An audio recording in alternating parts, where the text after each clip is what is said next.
If they run around randomly, they will inevitably be injured. Meg said again. He didn't want to see the image of the table above his head that Barbara sent him today. Furthermore, the restaurant did have a level 9 defensive ability. If the people from the Moon Nation were to come over and fight with the restaurant, who knew what would happen? Barbara thought for a moment and said, "Okay, but it's quite troublesome to activate the teleportation portal every time. How about we set a teleportation time every month? That way, it won't affect the restaurant's normal business." That works too. Meg nodded in agreement after thinking for a while. Now, Amy's most valuable thing was actually not the land, but the ancient teleportation portal that connected the Moon Nation and the Norland continent. It was equivalent to blocking the communication between the two parties. If Barbara wasn't the princess of the Moon Nation, Meg could raise the price directly and make everyone who wanted to use this teleportation portal pay an entrance fee first. It would definitely be more profitable than opening a restaurant. Now, both parties were still in the early stages of communication, and the Norland continent needed the Moon Nation's help to seal the Great Old Ones. Naturally, he couldn't do such a thing. However, if both parties started a high-end moon landing tourism project in the future, Meg would be very willing to take a huge sum of money from those rich people who wanted to go to the moon.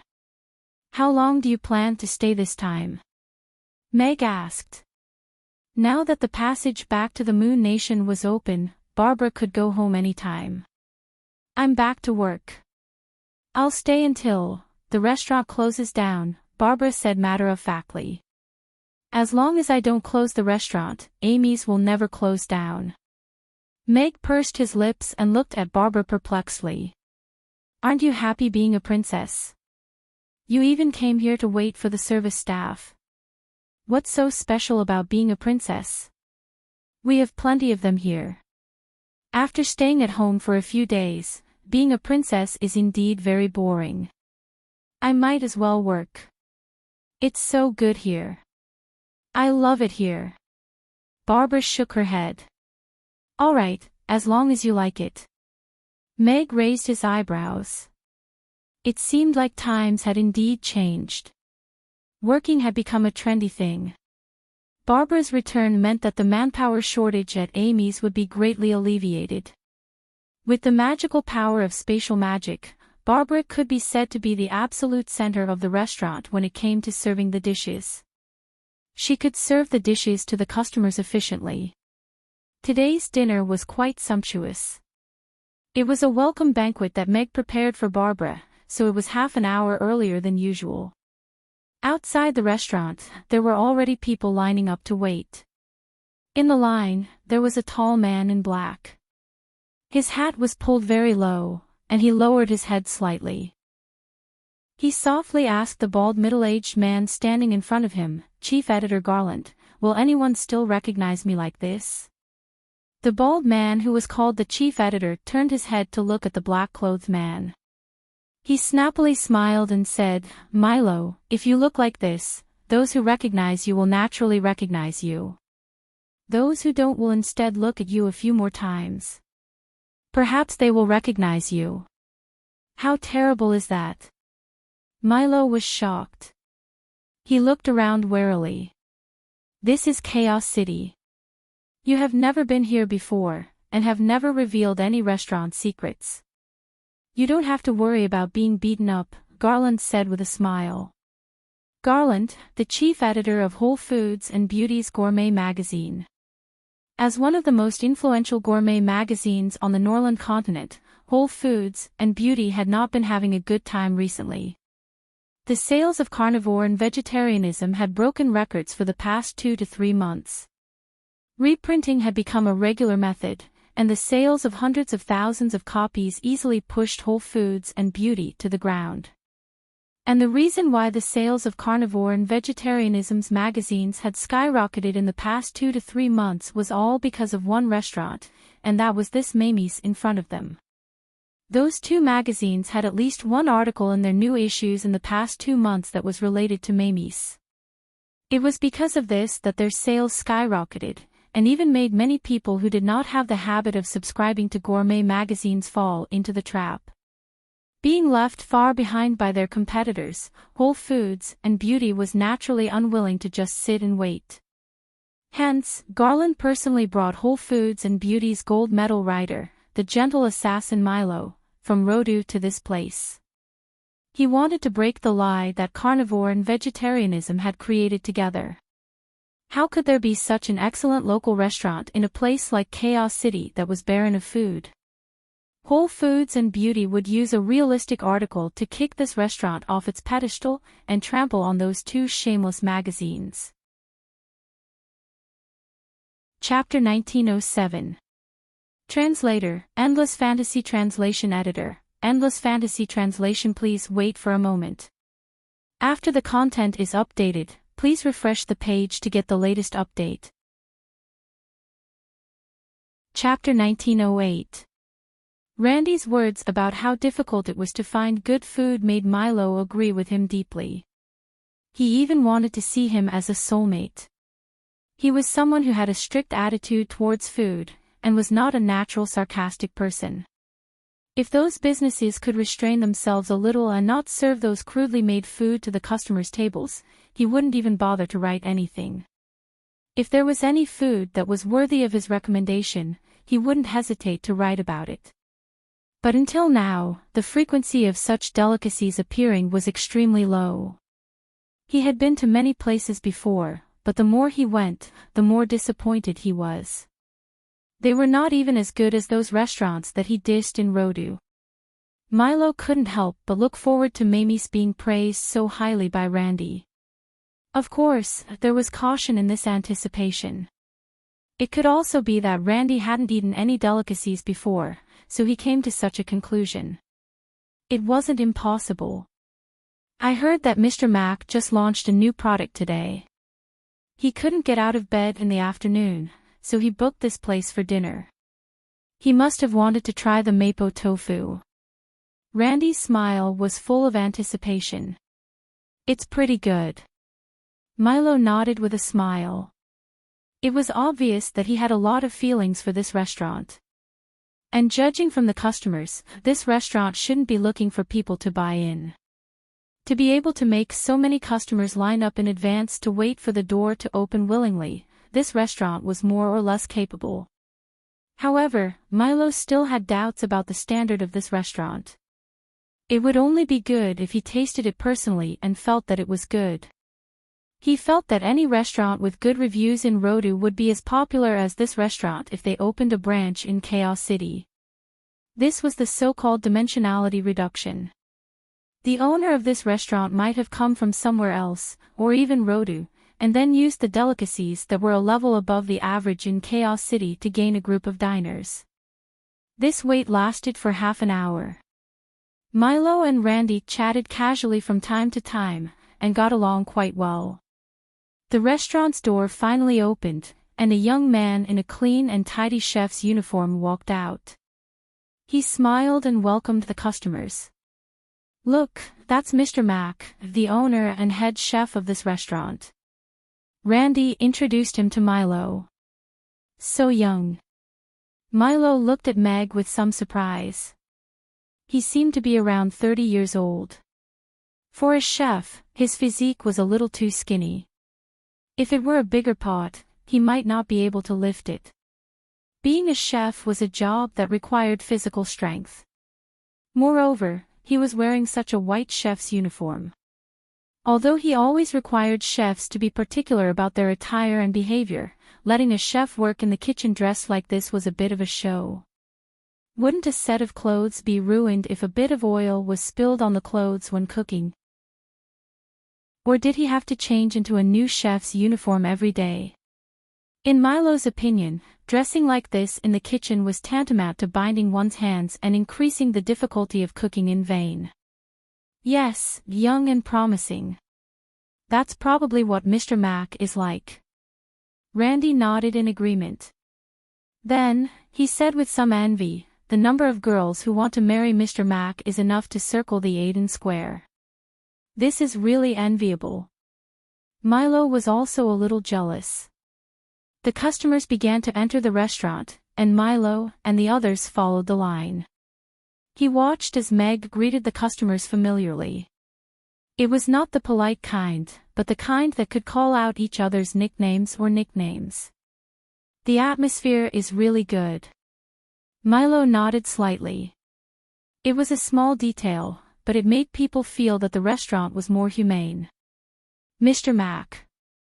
Randy and Meg smiled and greeted each other. Meg glanced at Randy's gradually obvious dark circles, and said earnestly, "Although it's good to be young, you have to let your kidneys rest."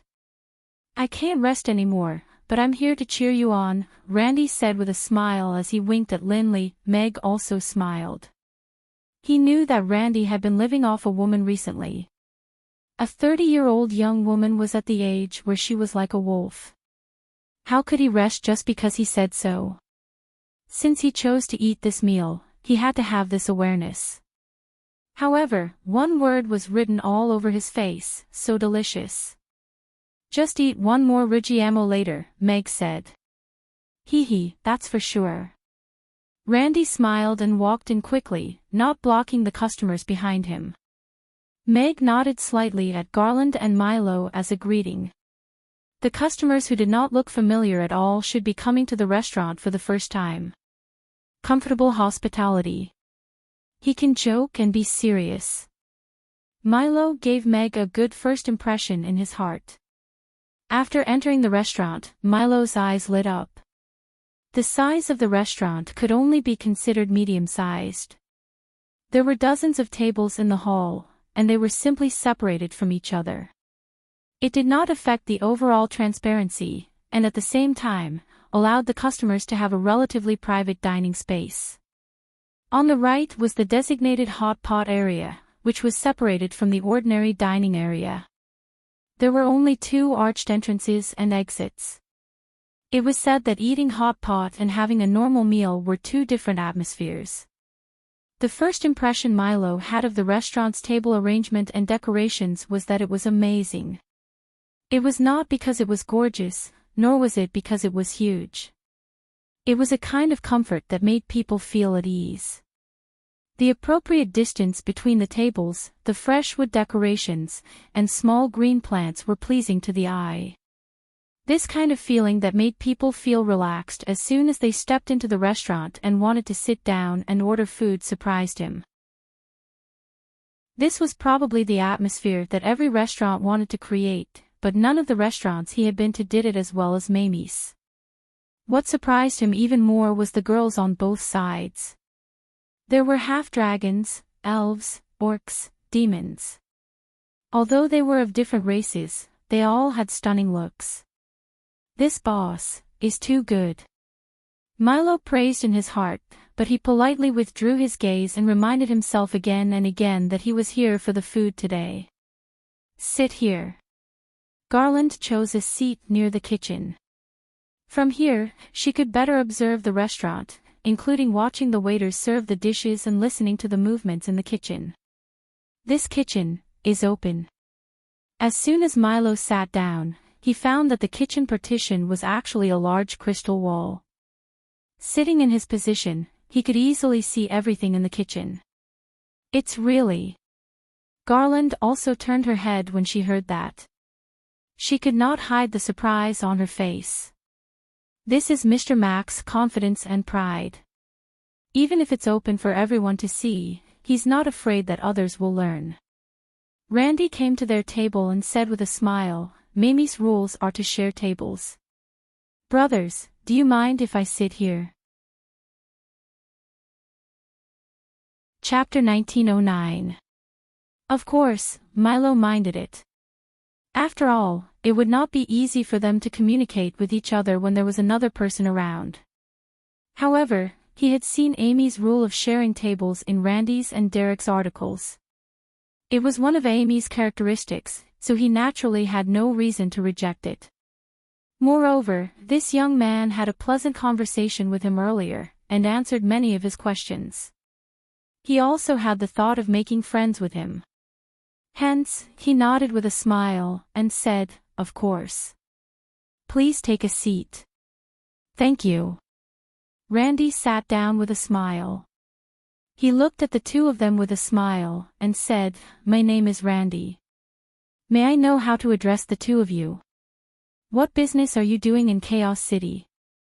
Randy. Milo and Garland were taken aback at the same time. They looked at each other with a strange expression. Their purpose for coming today was to expose fraud.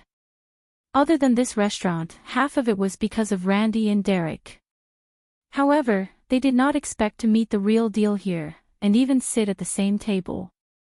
They could not help but feel a little awkward. Seeing that the two of them did not answer, Randy smiled, and said, "It's hard to say." "Forget it, then. Don't mind it. It's fate that we met. I just want to leave my name so that we can meet again in the future." "Why would I? I'm Lomai, and this is my brother, Garland. We are fur merchants." Milo laughed heartily, and winked at Garland. "Yes, yes, yes. The two of us are fur merchants." Garland understood tacitly, and nodded cooperatively. Milo's reputation was really a little bad. If they were recognized on the spot, they might be chased out. This kind of thing happened from time to time in Rodu. "So, you are fur merchants." "When I was traveling around the continent in the past, I would often hitch a ride with a caravan. Fur merchants are the easiest to deal with." Randy smiled, and then looked at the two of them puzzledly. "But shouldn't fur merchants be going to the orc tribes to collect their goods during this season? Why are you guys in Chaos City?" Milo was stunned. Being a fur merchant was a profession that he made up casually. He did not expect Randy to know about it. "We've already received the goods for this year. We've specially shipped them to Chaos City to hand them over to an old buyer," Garland quickly said. Randy was enlightened. "So that's the case. Then, we have to try Mamie's delicacies in Chaos City these few days. We won't be able to eat them when we return to Rodu." Hee hee. Milo and Garland looked at each other and smiled, relieved. Then another orc sat down at Milo's table. Sharing tables at Amy's was a common practice. Milo and Garland were surprised to see elves, demons, orcs, and goblins sitting at the next table.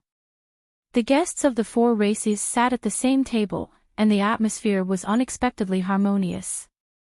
Occasionally, there would be conversations, and then they would order separately. Such a miraculous sight could not be seen anywhere else. Not to mention Rodu, even in the other restaurants in Chaos City, there was no sight of foreign races sharing tables like this. This restaurant was indeed special. "This is the menu. It's your first time here, so take a look at the menu first." Randy pushed the menu in front of the two of them, and reminded, "Oh, yes. You can look at the back of the menu. There are some restaurant rules. Take a look first. Don't break the restaurant's rules." "All right." Milo nodded. He flipped the menu and looked at the restaurant rules that were neatly written at the back. Usually, when customers chose a restaurant, they would have certain requirements for the restaurant. However, this restaurant was so strange that it actually set rules for its customers. However, after Milo read through all these rules, his impression of them changed greatly. These rules were very detailed, and were indeed set up for the customers. However, abiding by these rules would not harm the customers' interests. Instead, it would create a quiet and pleasant dining environment for the customers. Just like now. In Rhoda's restaurant, once it was dinner time, even if one hid in a private room, they would not be able to block out the noise coming from all around. Those drunkards who used their voices to make their presence known were a headache, but there was nothing they could do. But here, even the fierce-looking demon spoke in a gentle and soft voice. Milo's impression of this restaurant increased a little. Just the dining environment and atmosphere alone made this restaurant better than all the restaurants he had been to before. Then, he flipped open the menu, and looked at the exquisite pictures. Milo's eyes lit up. He did not know what kind of technology was used to reproduce these pictures. They looked very colorful, just like real food. These pictures should be schematics, right? The kind that doesn't match the real thing. Milo asked Randy. They do not match the real thing. Milo nodded. Indeed. Milo was deep in thought. This was just a trick that merchants often used. The real thing looks better than this. Flat pictures are not enough to express their attractiveness, Randy said with a smile. Milo glanced at Randy. He wondered if this guy had become this restaurant's hired agent. Randy came over to take a look, and muttered, "This mapo tofu looks very appetizing. Seems like I have to order a separate serving of rice, 2 rugiamos, and a serving of red braised pork." Milo also looked at the menu again. Other than the amazement brought by the pictures, the prices of the dishes on the menu were a little shocking. The cheapest dish, the octopus balls, cost 40 copper coins each. All the other dishes cost more than 3 digits. The spicy grilled fish cost more than 1,000, while the Buddha jumps over the wall soup cost an astonishing 10,000 copper coins. Of course, there were restaurants in Rodu that were even more expensive than this, and there were also dishes that were even more shocking than the Buddha jumps over the wall. Furthermore, they already knew before coming, and had some expectations for this price. Milo looked at Garland, and asked, "How do we order?" Originally, they had planned to order all the dishes on the menu.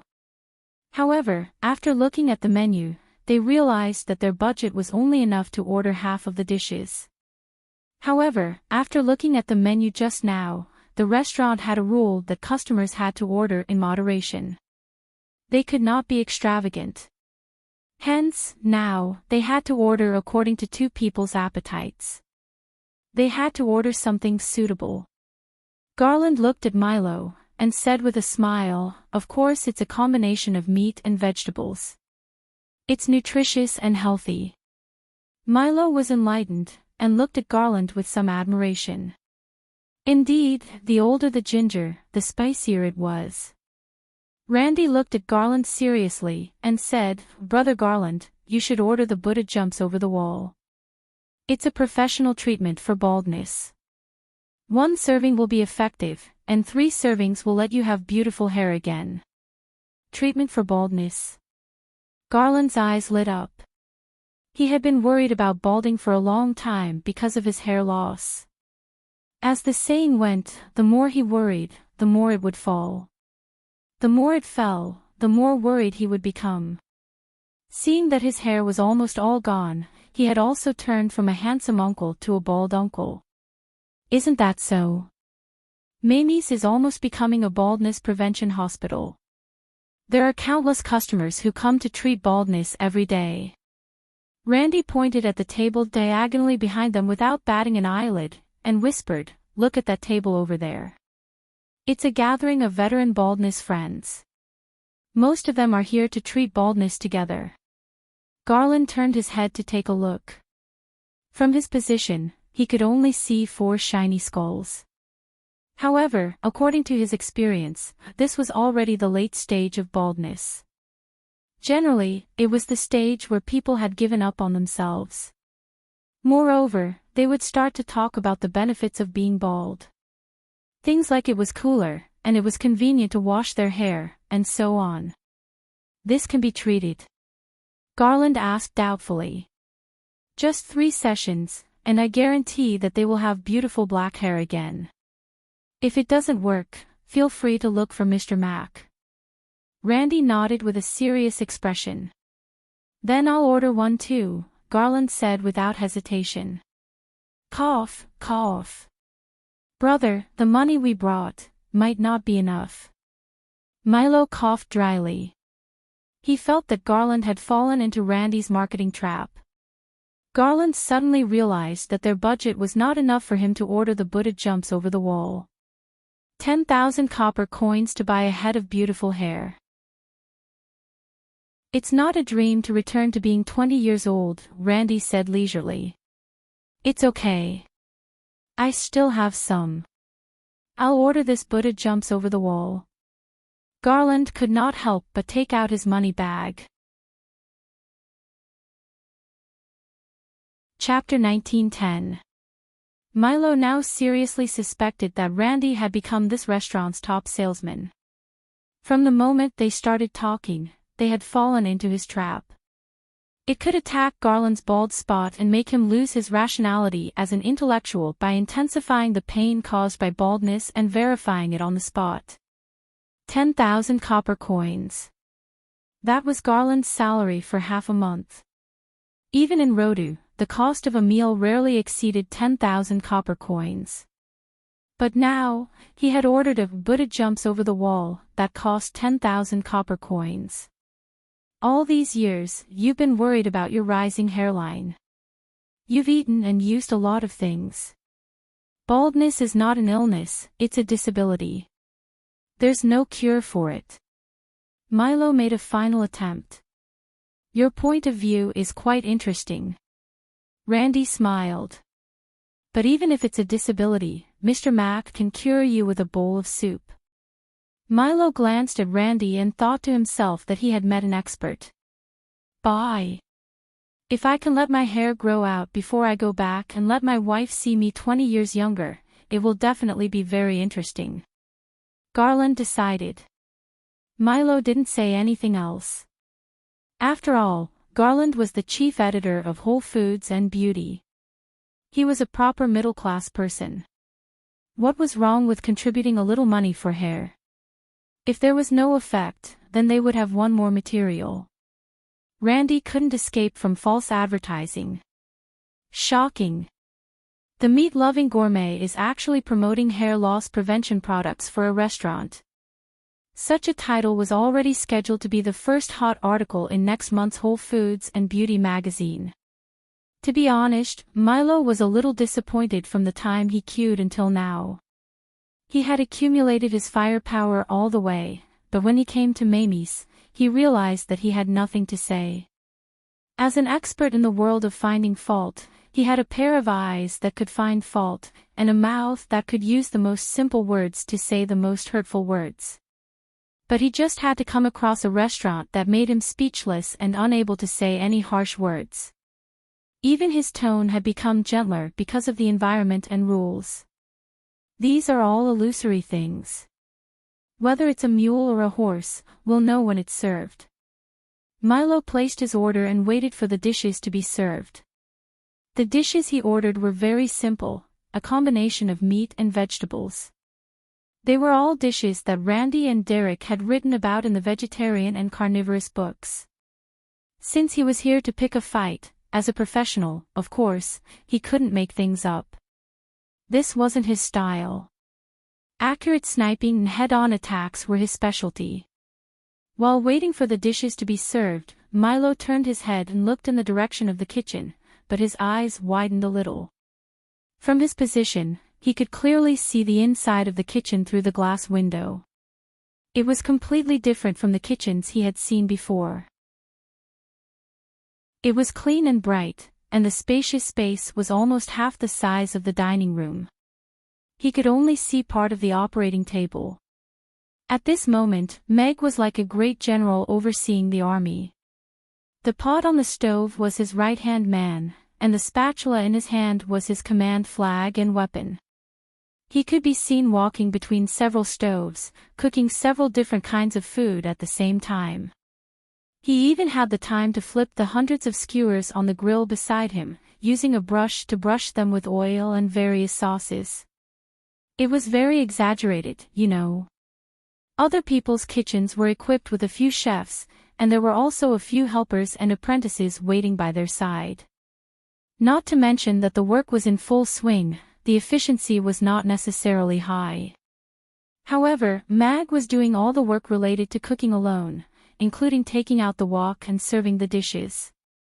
Yet, people felt that he was doing it with ease, and even felt that he could add 2 more woks worth of dishes.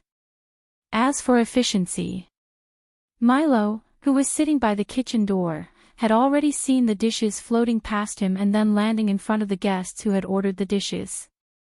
It seems that Miss Barbara has returned. This is the first time you've seen a spatial magician serving dishes, right? Randy said with a smile. It's the first time. Milo nodded. He made a rough assessment in his mind. The speed of serving dishes was incredible. For a medium-sized restaurant, this speed of serving dishes required an overloaded high-end kitchen. And now, there was only one person in the kitchen, cooking leisurely. This boss is a monster, right? Milo swallowed his saliva. This casual operation had already surpassed all the chefs in the world. At this level, Mr. Mac actually restrained himself. 2 days ago, he went to the Gourmet conference and set up a stall. Thousands of people lined up, and he did it alone. When I was in line, I felt that there were afterimages of his hands. The efficiency of serving dishes was 10 times that of the stall with more than a dozen people next door. Randy turned his head to look in the direction of the kitchen and said with a smile. Isn't this too casual? I can't feel the soul, Garland complained. Randy chuckled. I feel that this is more soulful than those chefs who repeat the same actions with a dull face. Being relaxed and casual is absolute confidence in one's culinary skills. And from Mr. Mac's focused expression, I can see that he enjoys and loves what he's doing. Garland raised his eyebrows. A person with a pen was indeed different. His words made him unable to refute, and he could only look at Milo for help. Yes, I haven't seen this kind of attitude towards cooking in a long time. Milo nodded in agreement. He looked at Meg with the same admiration. Garland was speechless. They were here to find fault this time to uncover the scam of carnivore and vegetarianism. But now, Milo seemed to be a little out of it. Although it was his usual style to hit hard online and be submissive offline, praise was something that he rarely received. Here are your dishes. Please enjoy. Dishes floated out of the kitchen, and then landed lightly in front of them. At the same time, a crisp voice sounded in their ears. Although they had already seen the means of this spatial mage to serve dishes, Milo and Garland were still a little amazed.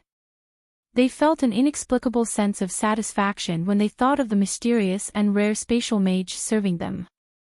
However, Milo's gaze was quickly attracted by the dishes in front of him. On the long plate in front of him, there was a fish that was split in the middle. The golden red soup was poured over the fish. It was crystal clear and seeped perfectly into the meat of the fish through the crisscrossing cuts. The tempting fish fragrance rose together with the steam, making Milo's throat roll. This taste was too tempting. Garland's expression was similar, but he still asked in a low voice, "We don't seem to have ordered any fish, right? This is not fish. This is eggplant with garlic sauce." Randy glanced at it and said with a smile. This is eggplant with garlic sauce. Milo and Garland were both shocked. They came closer and looked carefully for a while before realizing that it was indeed not fish on the plate, but eggplant that had been cut into the shape of a fish. It was cut with a knife and fried until golden yellow. If one did not look carefully, it was no different from a fish. Such knife skills and craftsmanship made an extremely ordinary purple eggplant be reborn in an instant. Chapter 1911. The eggplant with garlic sauce had caused quite a stir in the culinary world due to Derek's beautiful article.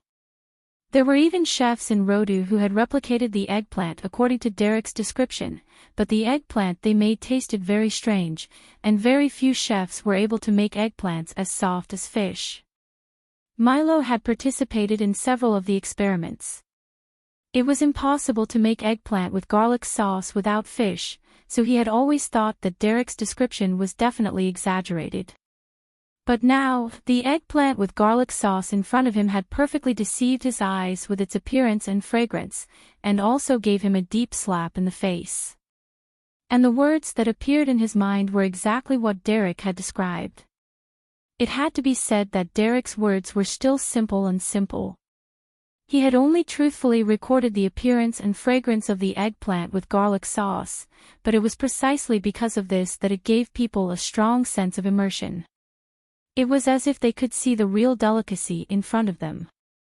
Milo and Garland looked at each other and saw a trace of awkwardness in each other's eyes.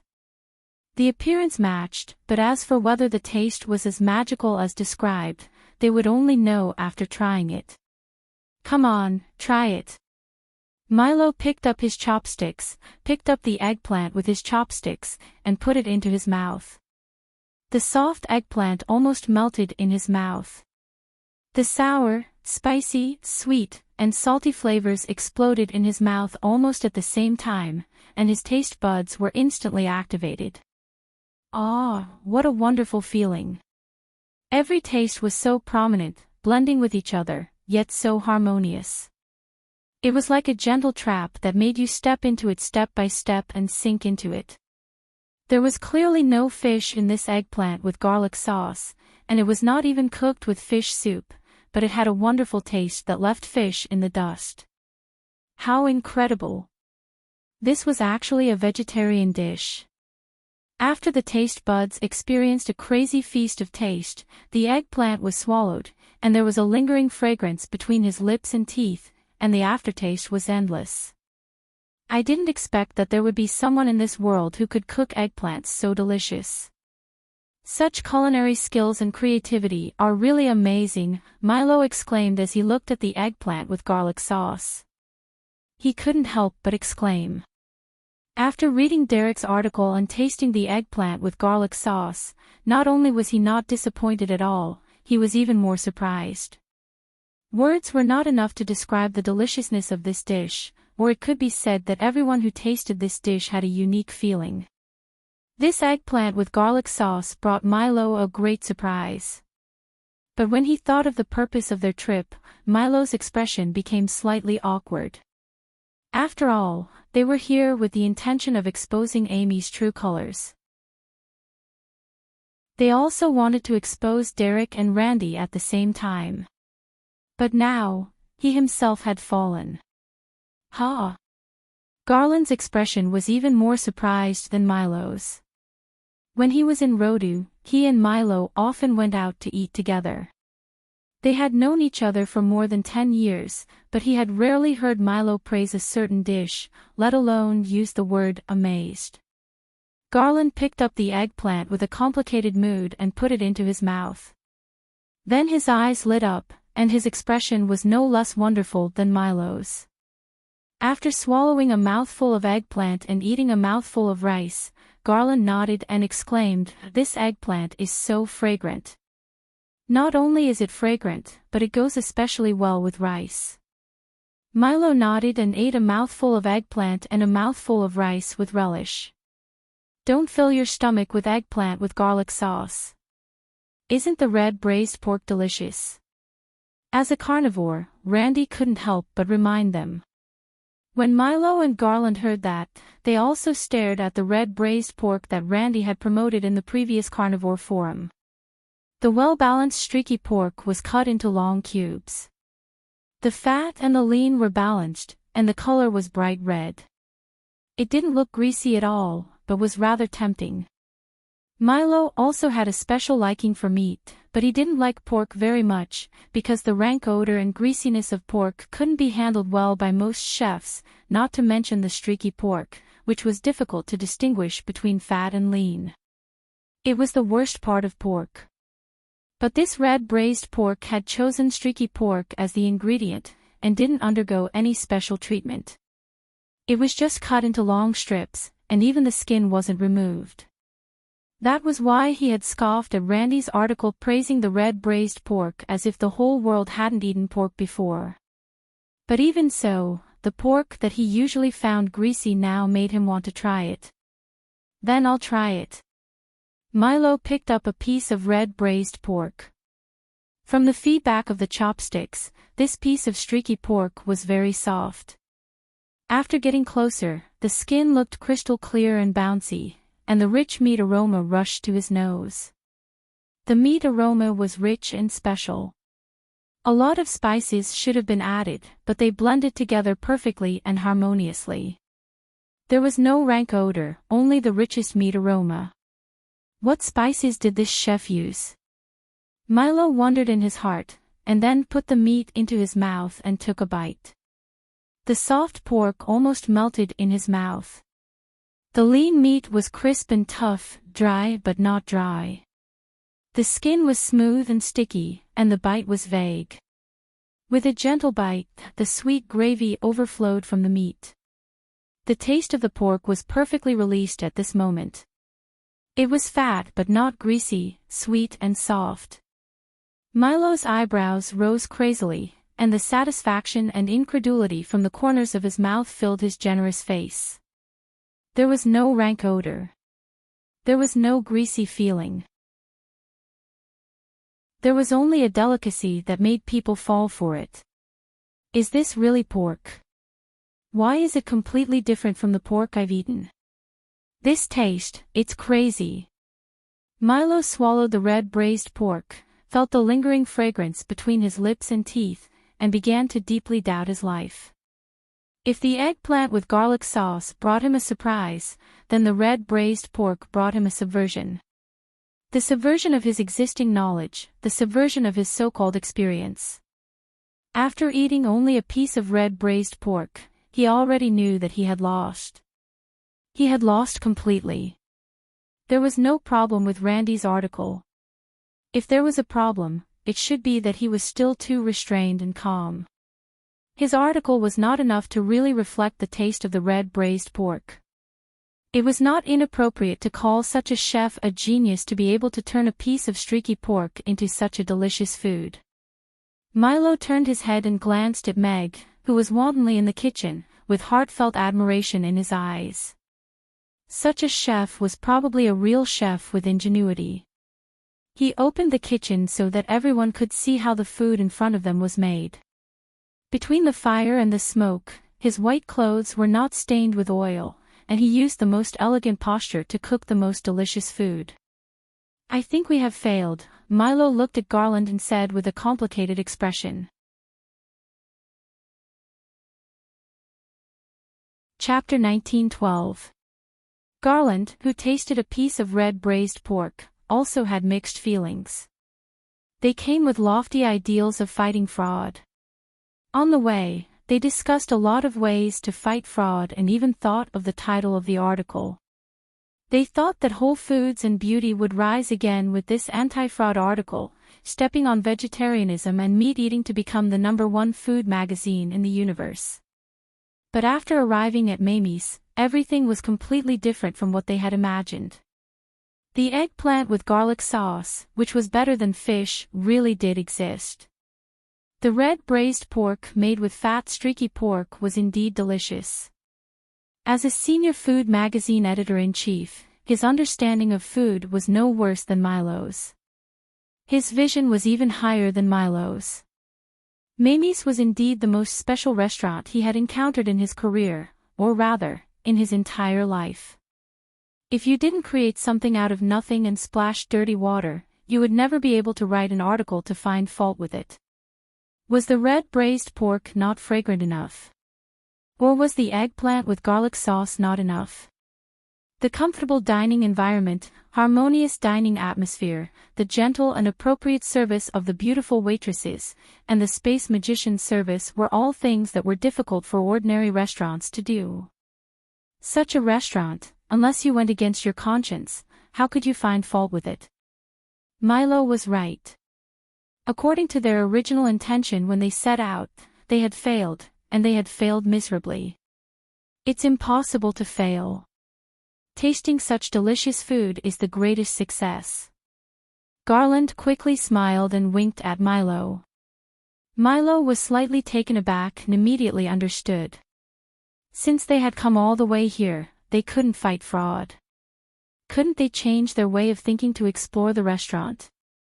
As a person who made a living by writing, this degree of flexibility was a basic quality. With this thought, Milo's mentality immediately changed. From the beginning, he was struggling to find fault with it, to enjoying the food and digging out points that were not written by Derek and Randy. Then, he began a second creation. Of course, his purpose was not to stir up trouble, but to do a verification article. He already had a general idea in his mind. Although the gimmick might be weaker than fighting fraud, it would be a good trending article if he could ride on the popularity of vegetarianism and meat eating, plus his own characteristics. Hello, here's your Buddha jumps over the wall. Not long after, Yebamiya walked over with a small cup and placed it in front of Garland. The small cup had a lid, which gave it a certain sense of mystery. Thank you. Garland thanked him and put down the chopsticks in his hand. He wiped his mouth with a napkin and looked at the small cup in front of him with a pious expression. Baldness was a very serious topic, and there was a perfect solution in front of him. He couldn't afford to be disrespectful. Milo also put down his chopsticks and looked expectantly at the quaint and heavy bowl. This dish had never been written by Derek or Randy. Taking a deep breath, Garland reached out and opened the lid of the small cup. Steam rose, bringing with it a faint mist. A rich meaty aroma also blossomed along with it. Milo sniffed carefully. The freshness of the seafood was the most prominent, and the aroma of the meat was equally rich. The aroma of the wild mushrooms softened the aroma of the two, and there was also a faint wine aroma mixed in. There was a clear sense of hierarchy, and the taste of the various ingredients contended with each other. It was hard to fathom, but it also aroused an even stronger curiosity. Gulp. Milo couldn't help but gulp. It was hard to imagine that this was the aroma of a pot of soup.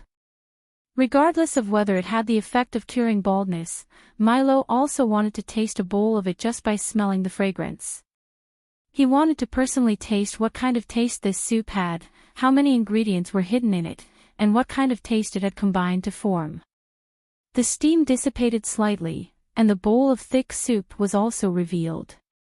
There were various ingredients in the thick soup. Abalone, chicken, shark's fin. They were visibly soft, but they still maintained their original state and didn't fall apart because of the stewing. The soup was thick but not muddy. It looked very tempting. Just by smelling the aroma, I feel like my hair is about to break out of its shell. Garland swallowed his saliva and couldn't wait to pick up the spoon. He scooped up a spoonful of brown soup, blew on it, and then put it into his mouth. The delicious soup slowly seeped into his taste buds. The freshness of the seafood, the mellowness of the meat. The taste of various ingredients appeared one by one, blooming on the tip of his tongue. There was a taste within a taste. The rich meat aroma was so ostentatious, but it was meaty but not greasy. It was just right to make people want to take another bite. The soup slowly slid down his throat into his stomach and turned into a warm current. It slowly rose and then gathered at the top of his head. His scalp was slightly numb, and a trace of sweat appeared. There really is a feeling. Garland was surprised and happy. Although his hair didn't grow out immediately, he felt as if something wanted to break out of the top of his head. This feeling was so real. Milo had secretly swallowed a few times and asked Garland, "What's that smell?" "It's the smell of money." Garland nodded with a serious face. Then, he scooped up another spoonful of soup and put it into his mouth. He narrowed his eyes and enjoyed the feeling of the delicious soup flowing between his lips and teeth. This bowl of soup subverted all his imaginations about soup. Soup had always been a supporting role on the dining table, either as an appetizer or a supplement after a meal. However, this Buddha jumps over the wall had the aura of an overlord, making all the dishes on the table pale in comparison. He could recognize many of the ingredients in the soup pot.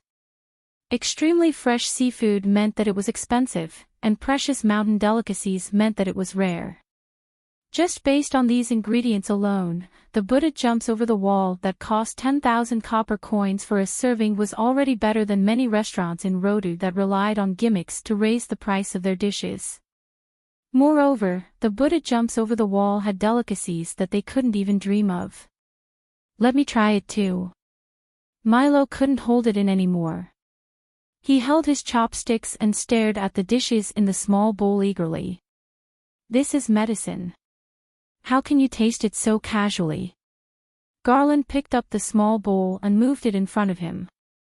I'll just try one mouthful, just one mouthful. Milo's gaze followed the movement of the Buddha jumps over the wall. Not even one mouthful. Whether my hair can grow out depends on this small bowl of Buddha jumps over the wall. Look, even my head can feel it. Garland reached out his left hand to protect the small bowl and refused to budge an inch. Stingy. Milo glanced at Garland, who was sweating profusely. He didn't know if his head could really feel it, but he could only pick up a piece of red braised pork and put it into his mouth with some hidden bitterness. The red braised pork is really fragrant. After drinking a few mouthfuls of soup, Garland picked up a piece of crystalline shark's fin. The smooth shark's fin slid into his mouth almost instantly. The shark's fin that was soaked in the soup had a very strange texture and a wonderful taste. It was hard to tell whether it was there or not, but it was also very interesting.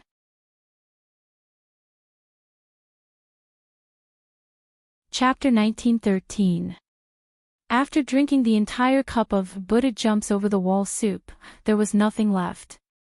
Garland took out the towel that he always brought with him and wiped his sweaty bald head. Then, he burped in satisfaction. Carefree.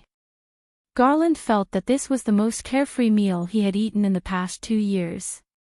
The Buddha jumps over the wall was the most delicious soup he had ever eaten in his life.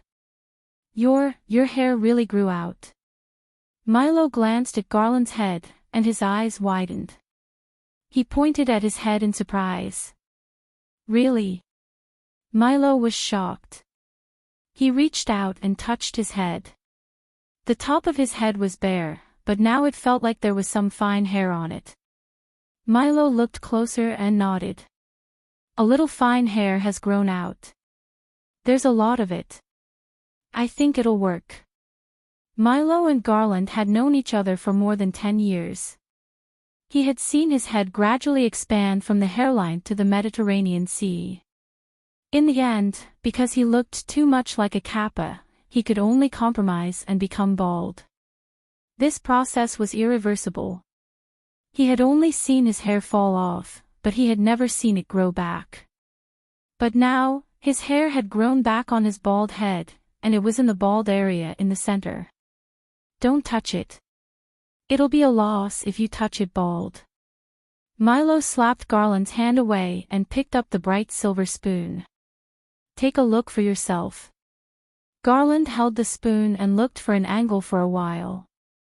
Finally, he saw his shiny bald head in the spoon, as well as the faintly visible hair on his bald head. This is really fine hair. Good. My bald head is finally going to be reborn. Garland wept with joy. 2 lines of tears fell uncontrollably. He looked like a 60-year-old baby. Meg, who was in the kitchen, looked out and smiled. The joy of being a gourmet was so boring. I told you I didn't lie to you. Randy said with a smile. He had finished the mapo tofu, 2 bowls of rice, 2 rugiamos, and not a piece of braised pork left. Garland was overjoyed. He patted Randy on the shoulder and said, "Little brother Randy, you are really my benefactor. If Cardhill doesn't treat you well in the future, you can come to me. I'll cover you." Randy looked at Garland with some confusion. Cardhill was the chief editor of Carnivore. He was also the scary guy who urged him to update every day and sent him a 2-meter-long blade. However, he had just met these two, and he had never said that he was a gourmet. How did Garland know about Cardhill? And he wanted him to follow him. Milo kicked Garland under the table and signaled him to pay attention to his words with his eyes. Garland quickly realized that she had gotten carried away and blurted out some big words. She quickly changed the topic and said with a smile, "Aren't you a carnivorous gourmet?" My house was actually right next to the carnivorous magazine. Usually, I would meet Cahill, that big fatty, when I was having breakfast. That guy is very stingy. He's not a good person, and he likes to rush you. So, I'm afraid that you'll suffer. If you really can't stand it, you can come with me. I see. So you know Card Hill. Randy smiled and shook his head. Thank you for your kindness, brother. However, being a gourmet isn't my main occupation anymore. It's just something I do out of interest.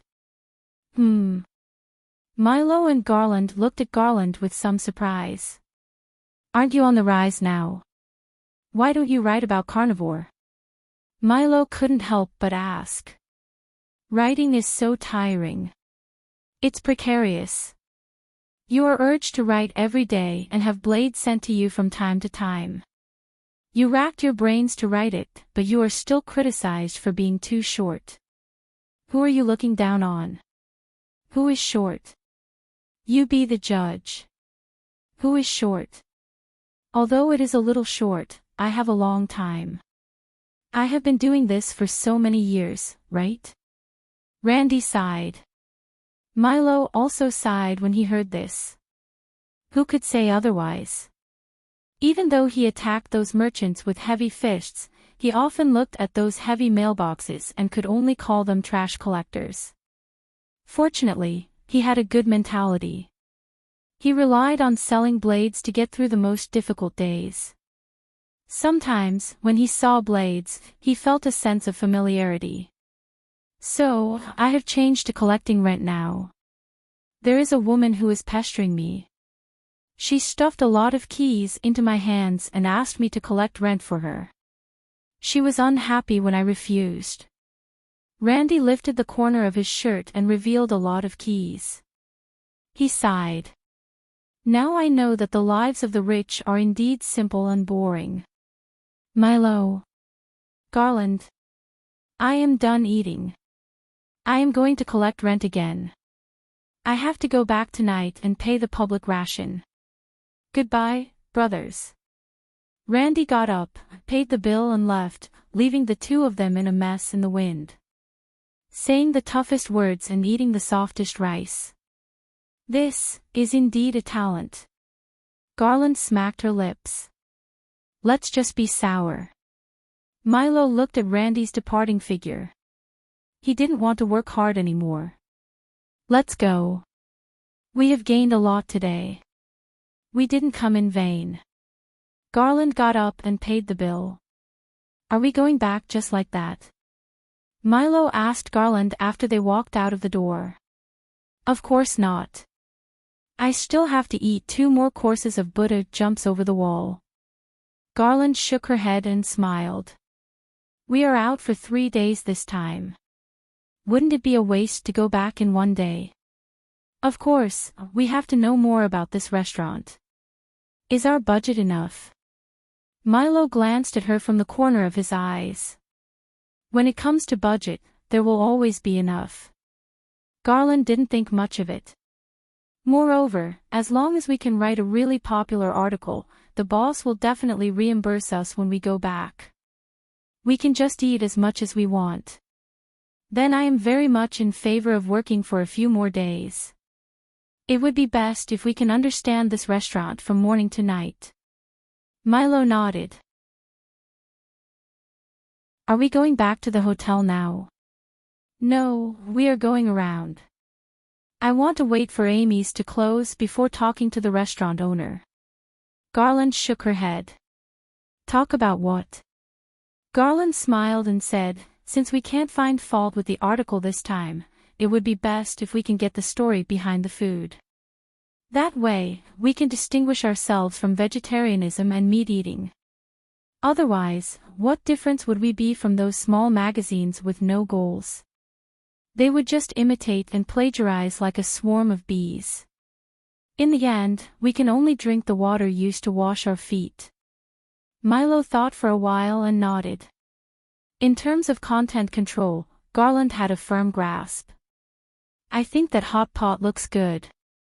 Why don't we try it tomorrow? Milo's gaze was quickly attracted by the barbecue area next door.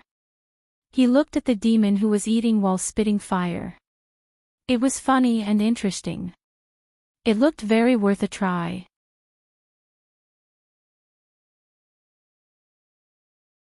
Chapter 1914. After the busy night's business ended, the girls returned to their dormitory. Meg, who was about to close the door, saw Milo and Garland standing outside. He remembered that these two had already had dinner, and were waiting outside now. They must be waiting for him. These two were just ordinary people, so Meg was not in a hurry to close the door. Hello, boss. May I have a word with you? Garland stepped forward and smiled at Meg. I am Garland, the editor-in-chief of Whole Foods and Beauty magazine. I tasted your food today, and I was amazed. I would very much like to communicate with you.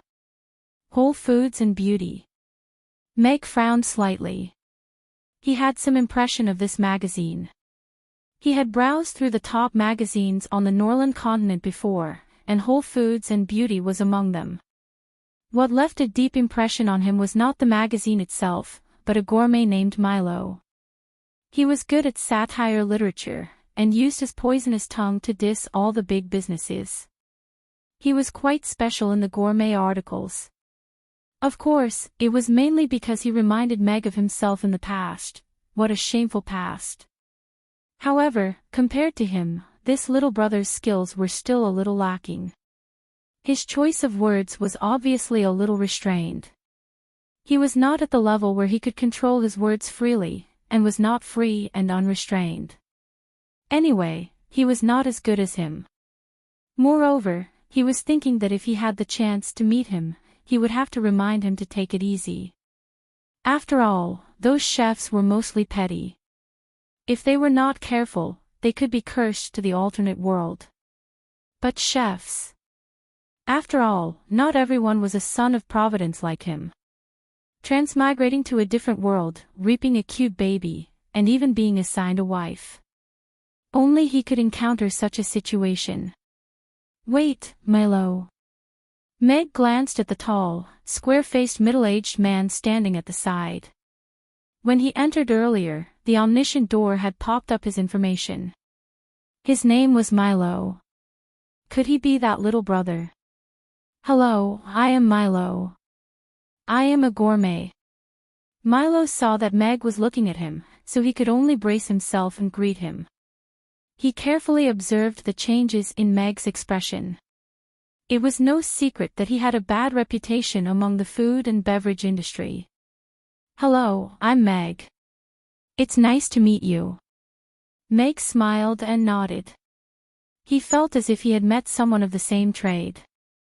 He was very pleased that there were people in this world who could earn money while carrying a keyboard.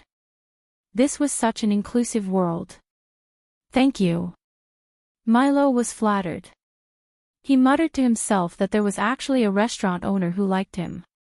It was really surprising. What can I do for you? Meg looked at the two and asked.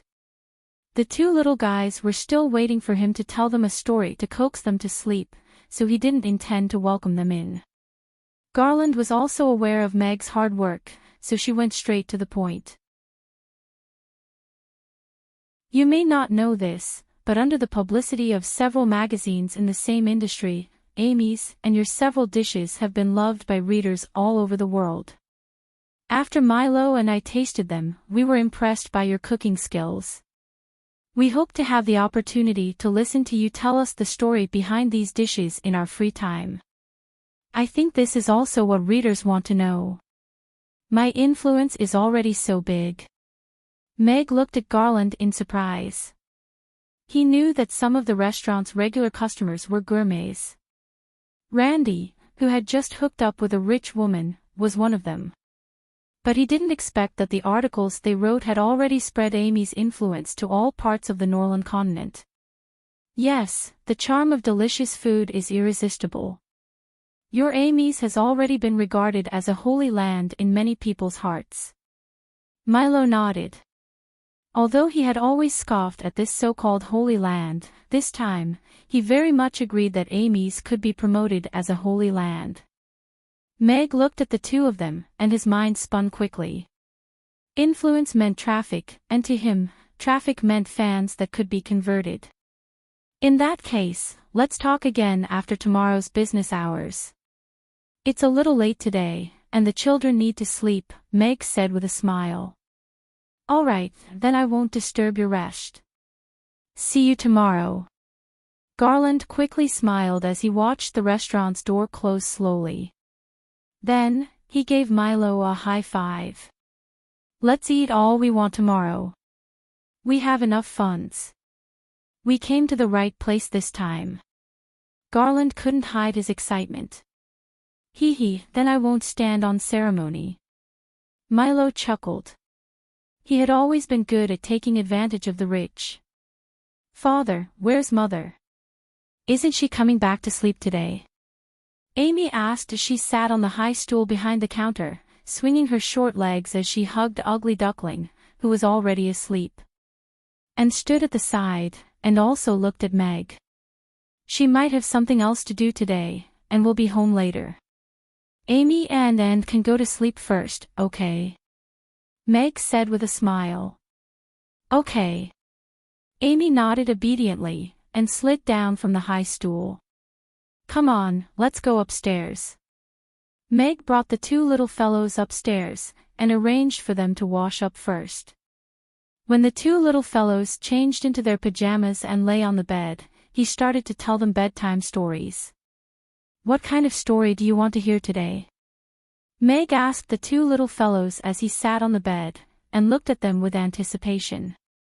Amy raised her hand, and said, I want to hear the story of the prince and the princess. And nodded as well. You're so young, and you already know about the prince and the princess. That's not good. Meg stroked his chin. Most of the princes in fairy tales were arrogant and lascivious. For example, the prince who had designs on the unconscious Snow White, or the prince who was lustful and took the boots to look for Cinderella all over the world, or the prince who was blind and couldn't see the mermaid, and was even more of a jerk than Hong Shirxian. He had to give the two little girls the right values at the right age. He couldn't let them indulge in such unequal stories. Let's not talk about the prince and the princess today. Let's talk about the story of the pony crossing the river, okay? Meg said with a smile. Okay. Amy nodded, and immediately asked curiously, why did the pony cross the river? It started from a stable. In this stable lived a mare and a beautiful pony. One day, the mare said to the pony, You've grown up. Can you do something for your mother? The pony jumped up and down and said, Why not? I'm very willing to do something for you. The mare. Meg told the story in a gentle voice, and the two little fellows listened very seriously. The pony crossed the river. It turned out that the river was not as shallow as Old Cow said, and it was not as deep as Squirrel said. Meg ended the story. But the two little fellows continued to stare at him, not wearing any pajamas. The silence lasted for a while. And then Amy couldn't help but ask. Then, the pony crossed the river, Meg answered instinctively. So the pony only crossed the river, and it became a story, and then it tried to trick us into sleeping? Amy blinked. Meg muttered to himself. He realized that the little fellows were getting harder and harder to take care of. He could only imitate the tone of a primary school teacher and say, So, what does this story tell us? You must learn to swim. That way, crossing the river will not become a story to trick children into sleeping, Amy said with a serious face.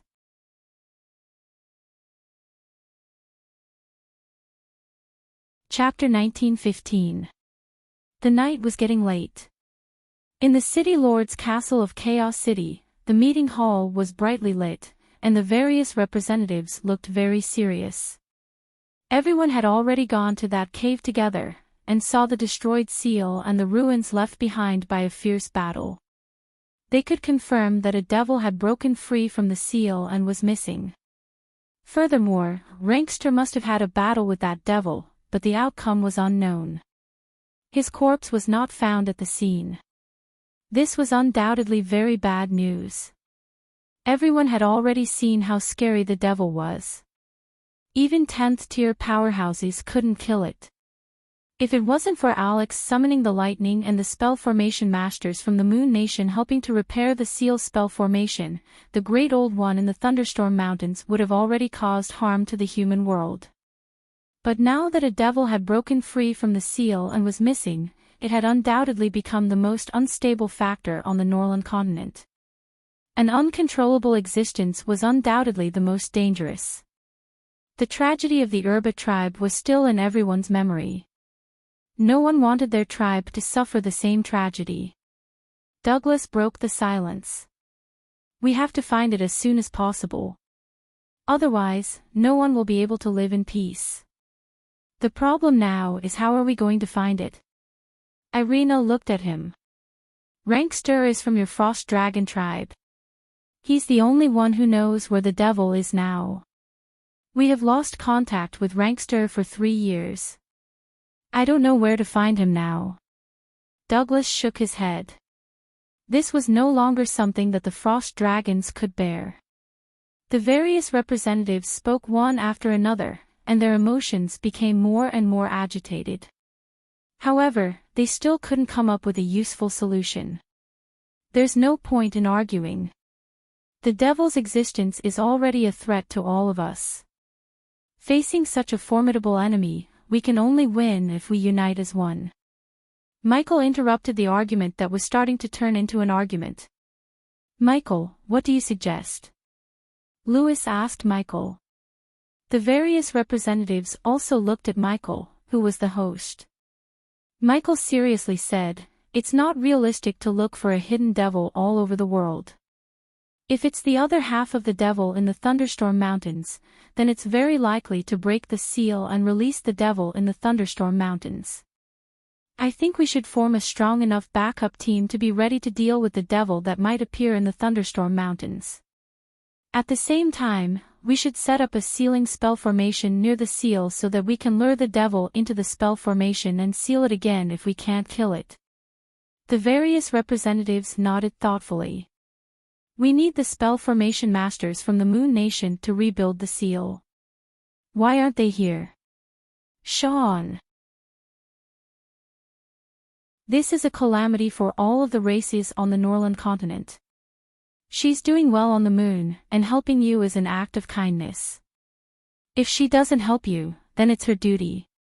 How shameless are you to think she'd be so thick-skinned as to come here and join in the fun? Irina looked at Sean with a cold sneer. Sean's expression changed slightly. Displeasure flashed across his eyes. He snorted. You know this concerns the safety of all the races on the Norland continent. What's the use of saying such sarcastic words? In my opinion, the biggest threat to the Norland continent now is not a devil, but the million-strong cavalry of the Roth Empire. I would like to ask, if all the races work together to subdue and seal that devil, will the Roth Empire renew the peace treaty at the peace conference? Irina asked coldly as she looked at Sean. The various representatives kept quiet as they looked between the two of them. After Alex cut off one of Alex's ears and left a must-kill declaration, the feud between Alex and Irina and the royal family of the Roth Empire was brought to the table. Irina and Alex were not good people. From the time Irina came out of seclusion to Alex's reappearance, the people who appeared on that rainy night back then were dying one after another. Now, the only possibility left was the royal family of the Roth Empire that led all of this back then. And the Roth Empire had grown into a colossus in these 100 years. Compared to the scattered races of the giant dragons, the Roth Empire was completely controlled by Andre. Be it the million-strong cavalry or the countless magic casters under the Magus Tower, they already had a scale and power that all the races feared. The peace conference was going to start in a few days' time. Andre's ambition to rule the world was obvious. If the Norland continent were to descend into a racial war again, that missing devil would indeed not be so important anymore. Sean's frown deepened. This question was obviously not something that he could give a clear answer to. Before he came, Andre had not given him a clear answer either. He knew what Andre wanted. He wanted the world to belong to the Roth Empire, and he wanted all the races to bow down to the Roth Empire, or even become their slaves. That was what he thought too. However, he could not say such things now. Andre would never allow him to say such a stupid answer. The Roth Empire is willing to join forces with all the races to deal with the devil. This is for the benefit of the Norland continent. As for the peace conference, we have our own demands. Whether we will renew the peace agreement or not is not up to us. It is up to the attitude of all the races, Sean said in a low voice. He was still rather calm despite being surrounded by a group of 10th-tier big shots. If what Josh said is true, then all of you are dreaming, Lewis scolded mercilessly. Sean glanced at Lewis and calmly said, the Roth Empire has always been pragmatic. We will not fight a war we are not prepared for, nor will we make demands that we cannot fulfill. The expressions of the various representatives changed slightly. They looked at Sean with a complicated gaze. They had to admit that the 100 years of peace had brought unparalleled prosperity and development to the Roth Empire. Until now, it was still giving them a headache. Are you too arrogant, or am I too weak to lift my sword? At this moment, a mocking voice sounded from outside the meeting hall. Everyone looked in the direction of the door instinctively. The door of the meeting hall opened slowly on both sides. A man wearing a black warrior suit and a mask walked in slowly with a heavy sword on his back. Alex. Sean's eyes lit up, and he clenched his fists instinctively. The 10th-tier powerhouse beside him also stared at the door warily, and started to get closer to Sean. I'm here to bring my wife home, and at the same time, give the poser a slap in the face. Everyone, do you mind? Meg's voice still had a tinge of mockery.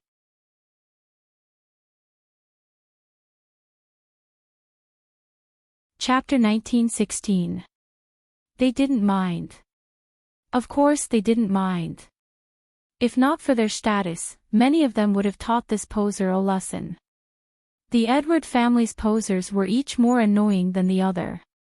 However, there was always one thing to overcome another. As long as they met Alex, they would be like frosted eggplants, and wouldn't dare to show their faces. The representatives of the other races might have to consider Sean's status and the interests of their own race. But Alex didn't want that. He was a loner now, and an extremely powerful loner. He could do whatever he wanted without any scruples. Josh's ear was cut off just like that, and he even threatened him with death, but the Roth Empire didn't say anything. Therefore, when Sean was putting on a show, Alex appeared here at the right time. Meg was really here to fetch his wife.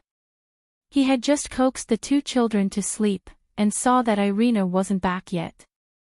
He thought that he should show his face at such an important moment, so he came to the city lord's castle. It was a coincidence that he met Sean putting on a show.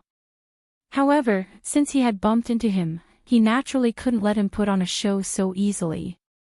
Although Sean didn't take part in the attack on that rainy night directly back then, he played a part in the military silence.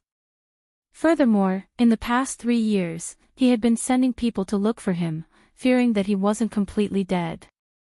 Naturally, he wasn't a good person. Sean, who was targeted by Meg, retracted his fist from the table unnaturally. His eyes were still as dangerous as before, but now there was a hint of enmity. Alex was even more powerful now than he had been back then. And after defeating and sealing the devil, his status in the Roth Empire, and even in the hearts of the people of the entire Norland continent, had risen to an extremely high position. Alex, long time no see.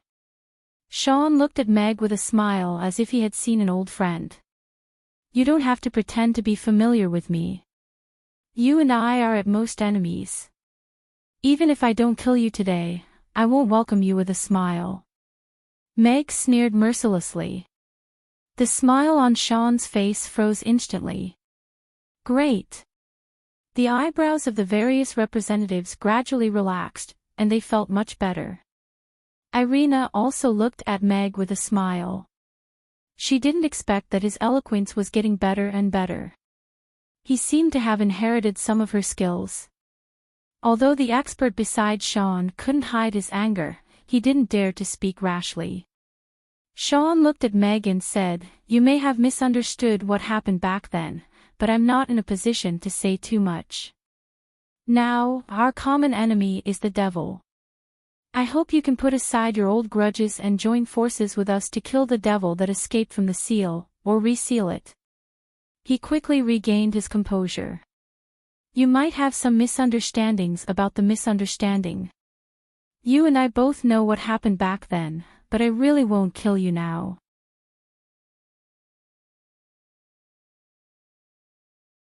It was the Lady Boss's special version, and Meg made it according to her taste. It was more flavorful than the clear soup, but it would not make her feel uncomfortable. First, put in some beef rolls and lamb rolls, and then cook the vegetables in the soup. Irina took the trays and directly put them into the hot pot, and did not forget to remind Meg, I'll leave the tripe and duck intestines to you. Okay, I promise to make the most delicious tripe and duck intestines for you. Meg smiled and picked up a duck intestine with his long chopsticks, and dipped it in and out of the boiling soup. The thinly sliced lamb rolls and beef rolls were cooked very quickly, and Irina dipped them in the dipping sauce one by one, and then put them into her mouth. The thinly sliced lamb covered in chili oil was dipped in the dipping sauce to cool down for a short time, and then put into her mouth, just enough to release the perfect taste and temperature. Irina's face rippled with a satisfied smile, and her chopsticks picked up slices of beef and lamb rolls, and her mouth made very light and cheerful chewing sounds. As long as she ate fast enough, the lamb and beef in the pot would never get old. Meg dipped the cooked duck intestines in the dipping sauce with his long chopsticks, and then put it in the small bowl in front of Irina. Irina picked up the duck intestines and put them into her mouth, making crisp chewing sounds. Her beautiful eyes curved into a crescent moon as she nodded and said, Delicious. Book Guesthouse Reading Website.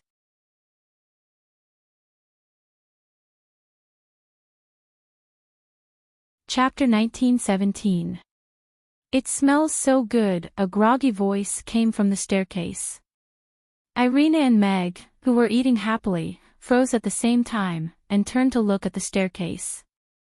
Amy stood at the staircase, rubbing her sleepy eyes, and looked at them with squinted eyes. Ugly Duckling yawned as it missed its footing and rolled down the table. Its head crashed into the corner of the table, and it looked up at Mag with a dumbfounded expression as it called out to Mag, Hey! And also poked her head out from behind the staircase, and looked curiously at the steaming hot pot on the table with her bright eyes. Father! Mother! You're eating supper behind our backs again. And it's hot pot. Perhaps it was because the aroma was too alluring, but Amy suddenly woke up, and said angrily. Meg's smile was a little awkward. Irina picked up a piece of beef roll, and smiled at Amy and said, You're awake. Do you want to come over and eat with us? Sure. Amy's angry face immediately broke into a smile, and she skipped over to take a bite of the beef roll. She chewed happily, and seemed to have forgotten all about her anger. She didn't forget to praise, The beef is so delicious. Meg looked at Amy, who was eating happily, with a complicated expression. Indeed, the best way to appease a foodie was to stuff her mouth with good food. It was faster and more convenient than explaining anything. "And come over and eat something too." Meg waved at Anne and walked over quietly and sat down on the chair beside Meg. "Here, cook as you see fit. I'll make 2 dipping sauces for you." Meg gave her a new pair of chopsticks with a smile, and got up to walk to the kitchen. Other than the dipping sauces, he still had to add more dishes. Once Amy started eating, her battle prowess was no less than Irina's. "Father, I want my dipping sauce to be spicier." "This hot pot isn't spicy at all," Amy said to Meg's back. "All right." Meg's voice came from the kitchen. As a young contestant who could handle insanely spicy food, this level of spiciness was indeed not enough for Amy. While eating hot pot, Meg went to grill some crayfish and oysters. Although it wasn't healthy to eat supper late at night, the whole family was sitting in front of the hot pot, eating the hot pot and barbecued meat at the same time. The feeling of joy and harmony was really delicious. Amy didn't forget to remind Mag and Irina seriously when she got down from the table after she was full. "I'll let it go this time, but you have to remember to invite me for supper next time," she reminded them seriously. "Okay, next time for sure." Meg nodded with a smile. Meow, Ugly Duckling let go of the lobster's shell and meowed. "Count me in." After getting Amy's permission to let go of itself, Ugly Duckling became rounder and rounder. And, on the other hand, had learned from Irina's elegance and calmness. She put down her chopsticks and waited quietly at the side. However, judging from the slight smile on her face, she still liked this supper very much. "All right, go upstairs and play for a while before you sleep. You just finished eating, so you can't lie on the bed." Meg waved his hand and chased the 2 little fellows upstairs. The amusement park could help them digest some of the supper. Meanwhile, he started to clear the table. Irina helped Meg clear the table, and asked casually, "Sean, what do you plan to do with him?" Meg shook his head. "We can't kill him now. If he dies, it'll be equivalent to directly pushing Josh to the throne. Then we'll kill them together. If we kill them both, Andre will probably start a war that will sweep across the entire continent immediately. Moreover, it'll be a hysterical kind that doesn't care about the consequences. Then we'll kill Andre as well." Meg smiled. "You know, he's the most difficult person to kill in this world. That old tortoise." Irina pursed her lips, but she had to admit that Meg was right. "Young master, what are you looking for?" An old butler asked helplessly as he followed behind Harrison and watched him rummage through the cabinets and clothes scattered all over the floor. "I'm looking for my black jacket. It's the one that makes me look especially skinny." Harrison stuck his head out of the cabinet and said to the old butler, "Do you know where it is?" As a person who was about to go on his first date tomorrow, Harrison was indeed a little nervous. In order to leave a good impression on Georgina, he had set a lot of requirements for his image, including his clothes. However, he was very dissatisfied with his bloated self in the bronze mirror after trying on many clothes. He asked the maid to look for his favorite black jacket for a long time, but he still couldn't find it, so he had to look for it himself. "Are you talking about the black jacket you wore 10 years ago?" the old butler asked. Yes, yes, yes. "Do you know where it is?" Harrison's eyes lit up. "You threw it away 9.5 years ago because you couldn't fit it." The old butler shook his head. "You were only 150 kilograms when it was custom-made. Even if you kept it until now, you wouldn't be able to fit it. So it's like this." Harrison was a little disappointed. It turned out that the handsome young man in his impression wasn't because of the black jacket, but because he had lost weight back then, too. "Look, this was custom-made for you later." When you were 250 kilograms, if you squeeze it a little, this jacket might fit. The old butler found a black jacket in the pile of clothes on the floor. Come, let's try it. Harrison's interest was reignited. With the help of the old butler, he reluctantly squeezed his huge body into this jacket that clearly did not fit him. This is really a distressing stomach. He managed to put the jacket on. Apart from the fact that he couldn't move his hands, his stomach that was as tight as a jar was also very eye-catching.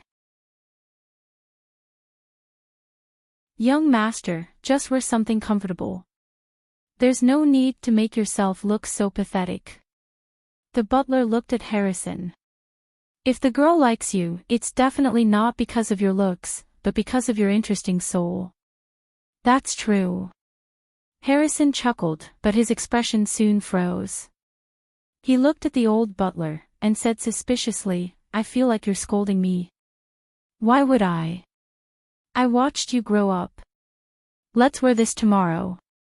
Your soul will look more interesting.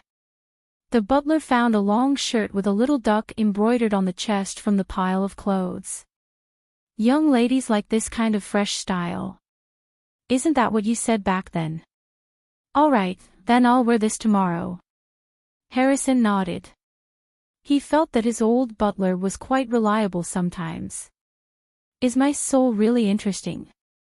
Harrison asked again when the old butler left the room. They all say that good-looking looks are all the same, but interesting souls weigh 150 kilograms. You fit the criteria very well. The old butler nodded seriously.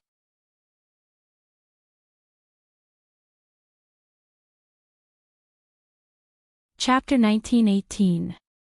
Chaos City was a complicated city. It was a city that stood out from the rest. People from various races came here, and built this city of freedom and equality together under the constraints and guidance of a special set of rules. The Roth Empire was still consolidating its centralized feudal dynasty. The Wind Forest gave up its free soul, and became more and more like humans. They dug deep caves to guard against the next racial war. The orcs still maintained their nomadic hunting tradition. The demons kept fighting for territory. The giant dragons soared in the sky, but had the strictest racial suppression. Chaos City, on the other hand, kept opening up and innovating. It went from a wasteland and a prison for war criminals to a thriving city in the past 100 years. Milo and Garland got up shortly after dawn. They carried their small bags and walked on the streets of Chaos City. They looked at the breakfast shops that opened one after another. As the steam rose, they saw the smiles on the faces of those who woke up early. This was a lively city. Such a lively city was not common in Rodu. Those who lived at the bottom and could not change their lives no matter how hard they tried. There was no anticipation or passion for life on their faces. But in Chaos City, you could see the smiles on people's faces everywhere. Even if they only bought a pancake from the roadside for 1 copper coin, they could still eat it and feel that it was extraordinarily delicious. Happiness was probably the most charming and attractive aspect of this city. I used to think that this city didn't even have good food, and that the people living here must not be happy. But now, it seems that this thinking was too narrow-minded. Milo smiled shamefully. Yes.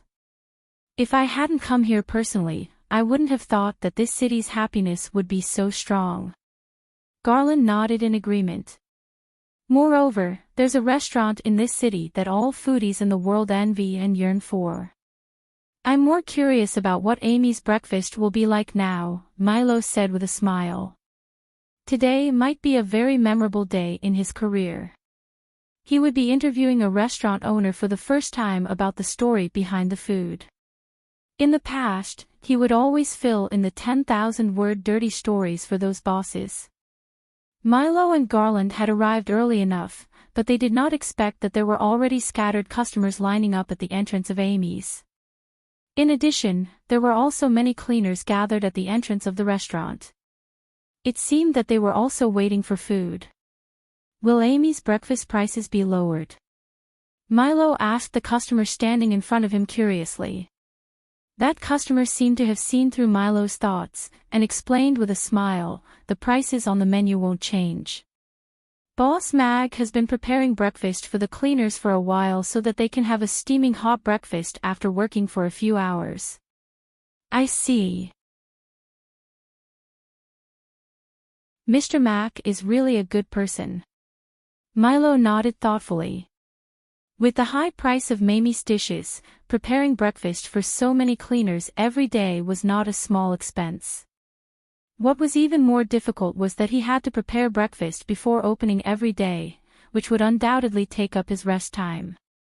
Not long after, the door of the restaurant opened, and a female employee walked out with a big iron bucket in one hand.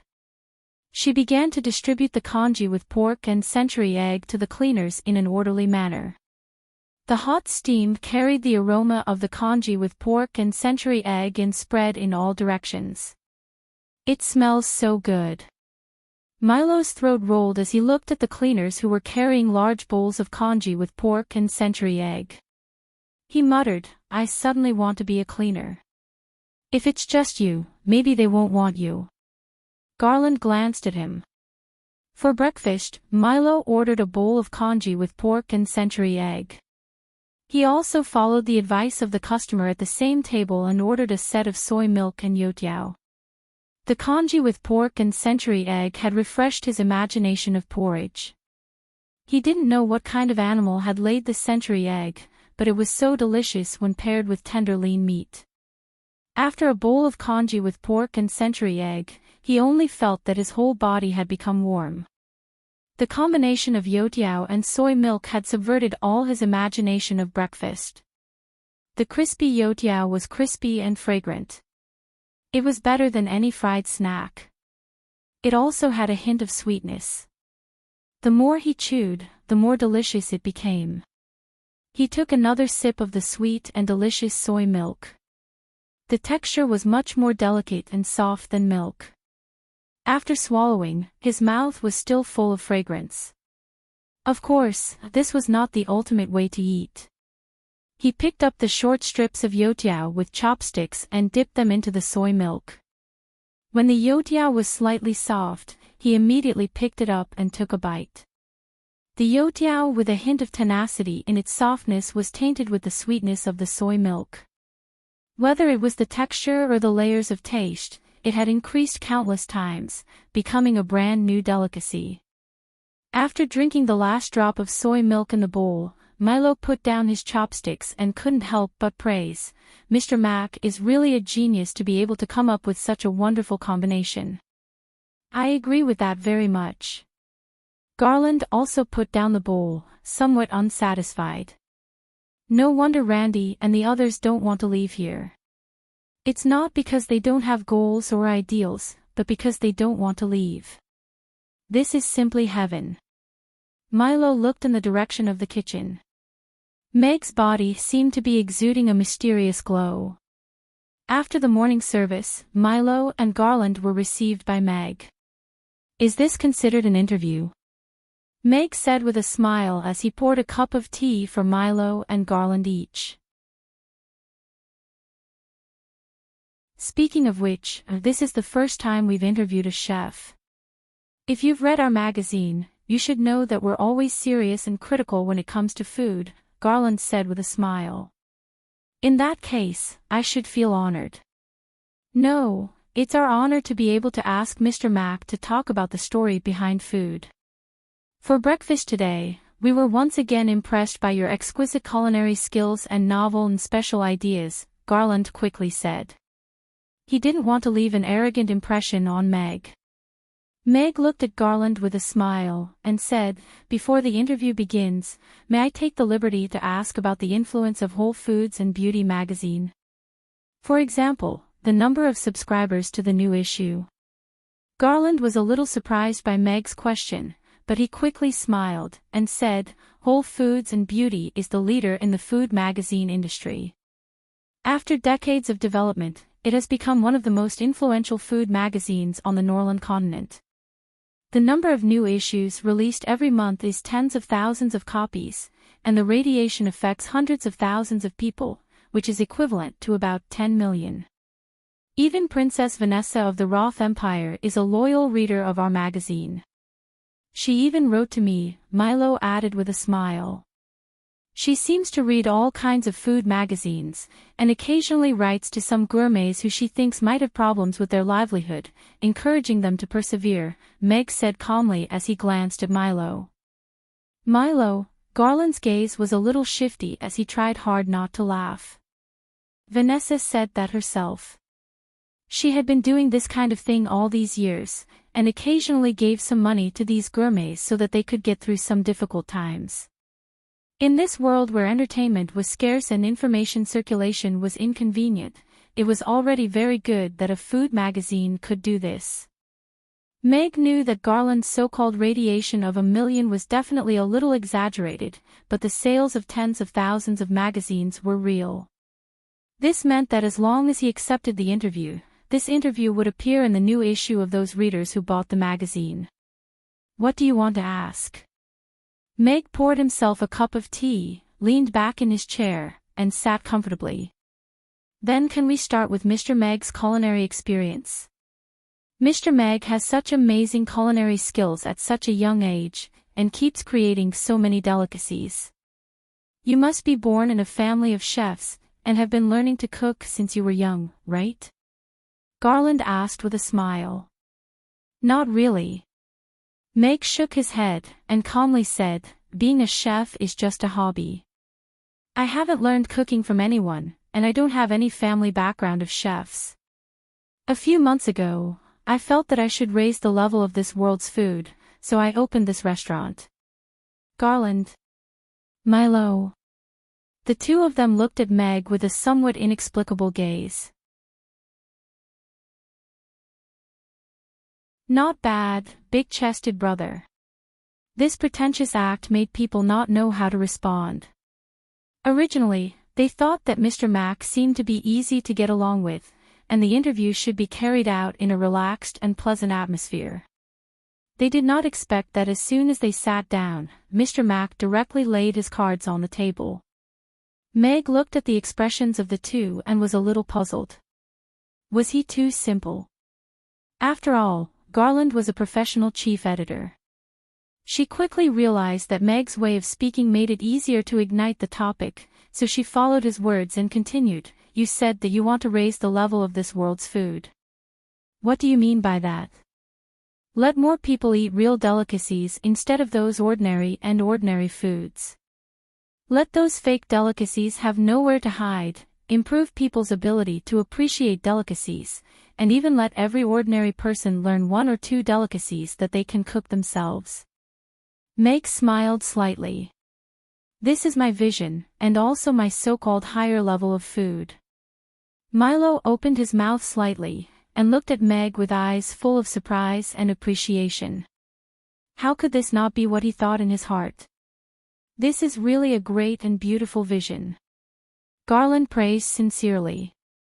As a food lover, she also looked forward to seeing such a grand scene. You have created so many strange and delicious foods. May I ask where your inspiration comes from? You have to know that many of these foods are unheard of. We can't even imagine that they can be cooked like this, such as beggar's chicken wrapped in mud, or tofu pudding made with soybeans.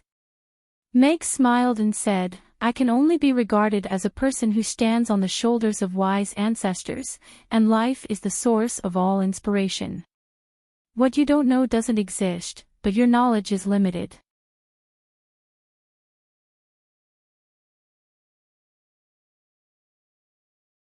Chapter 1919. What Meg said was the truth. He wasn't willing to give all the credit to himself. He had merely obtained a recipe that had been optimized by countless seniors, and studied and practiced diligently enough. However, when Garland and Milo heard this, they felt that it was much more pretentious. On the surface, Meg seemed to be humble, but from another perspective, it felt like he was mocking those chefs who didn't know how to adapt. Garland glanced at Milo, and wanted to know how an old thousand-layer cake would view this paragraph. Milo raised his eyebrows, and expressed that this pretentious act was on point. It would definitely infuriate those arrogant chefs, and increase the discussion in the magazine.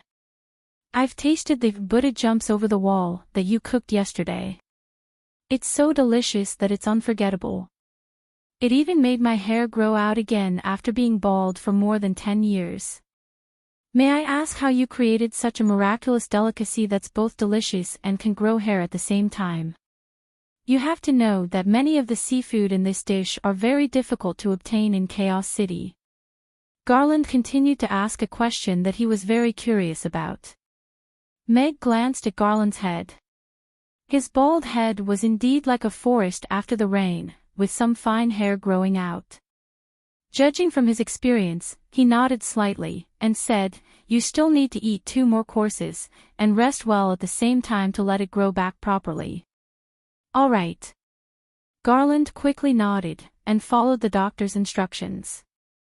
Meg and Garland looked at each other, and suddenly realized that something wasn't quite right.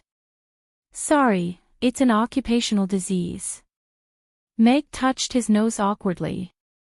"You're a real good doctor," Garland said seriously. "As a chef, making delicious food is the most basic pursuit.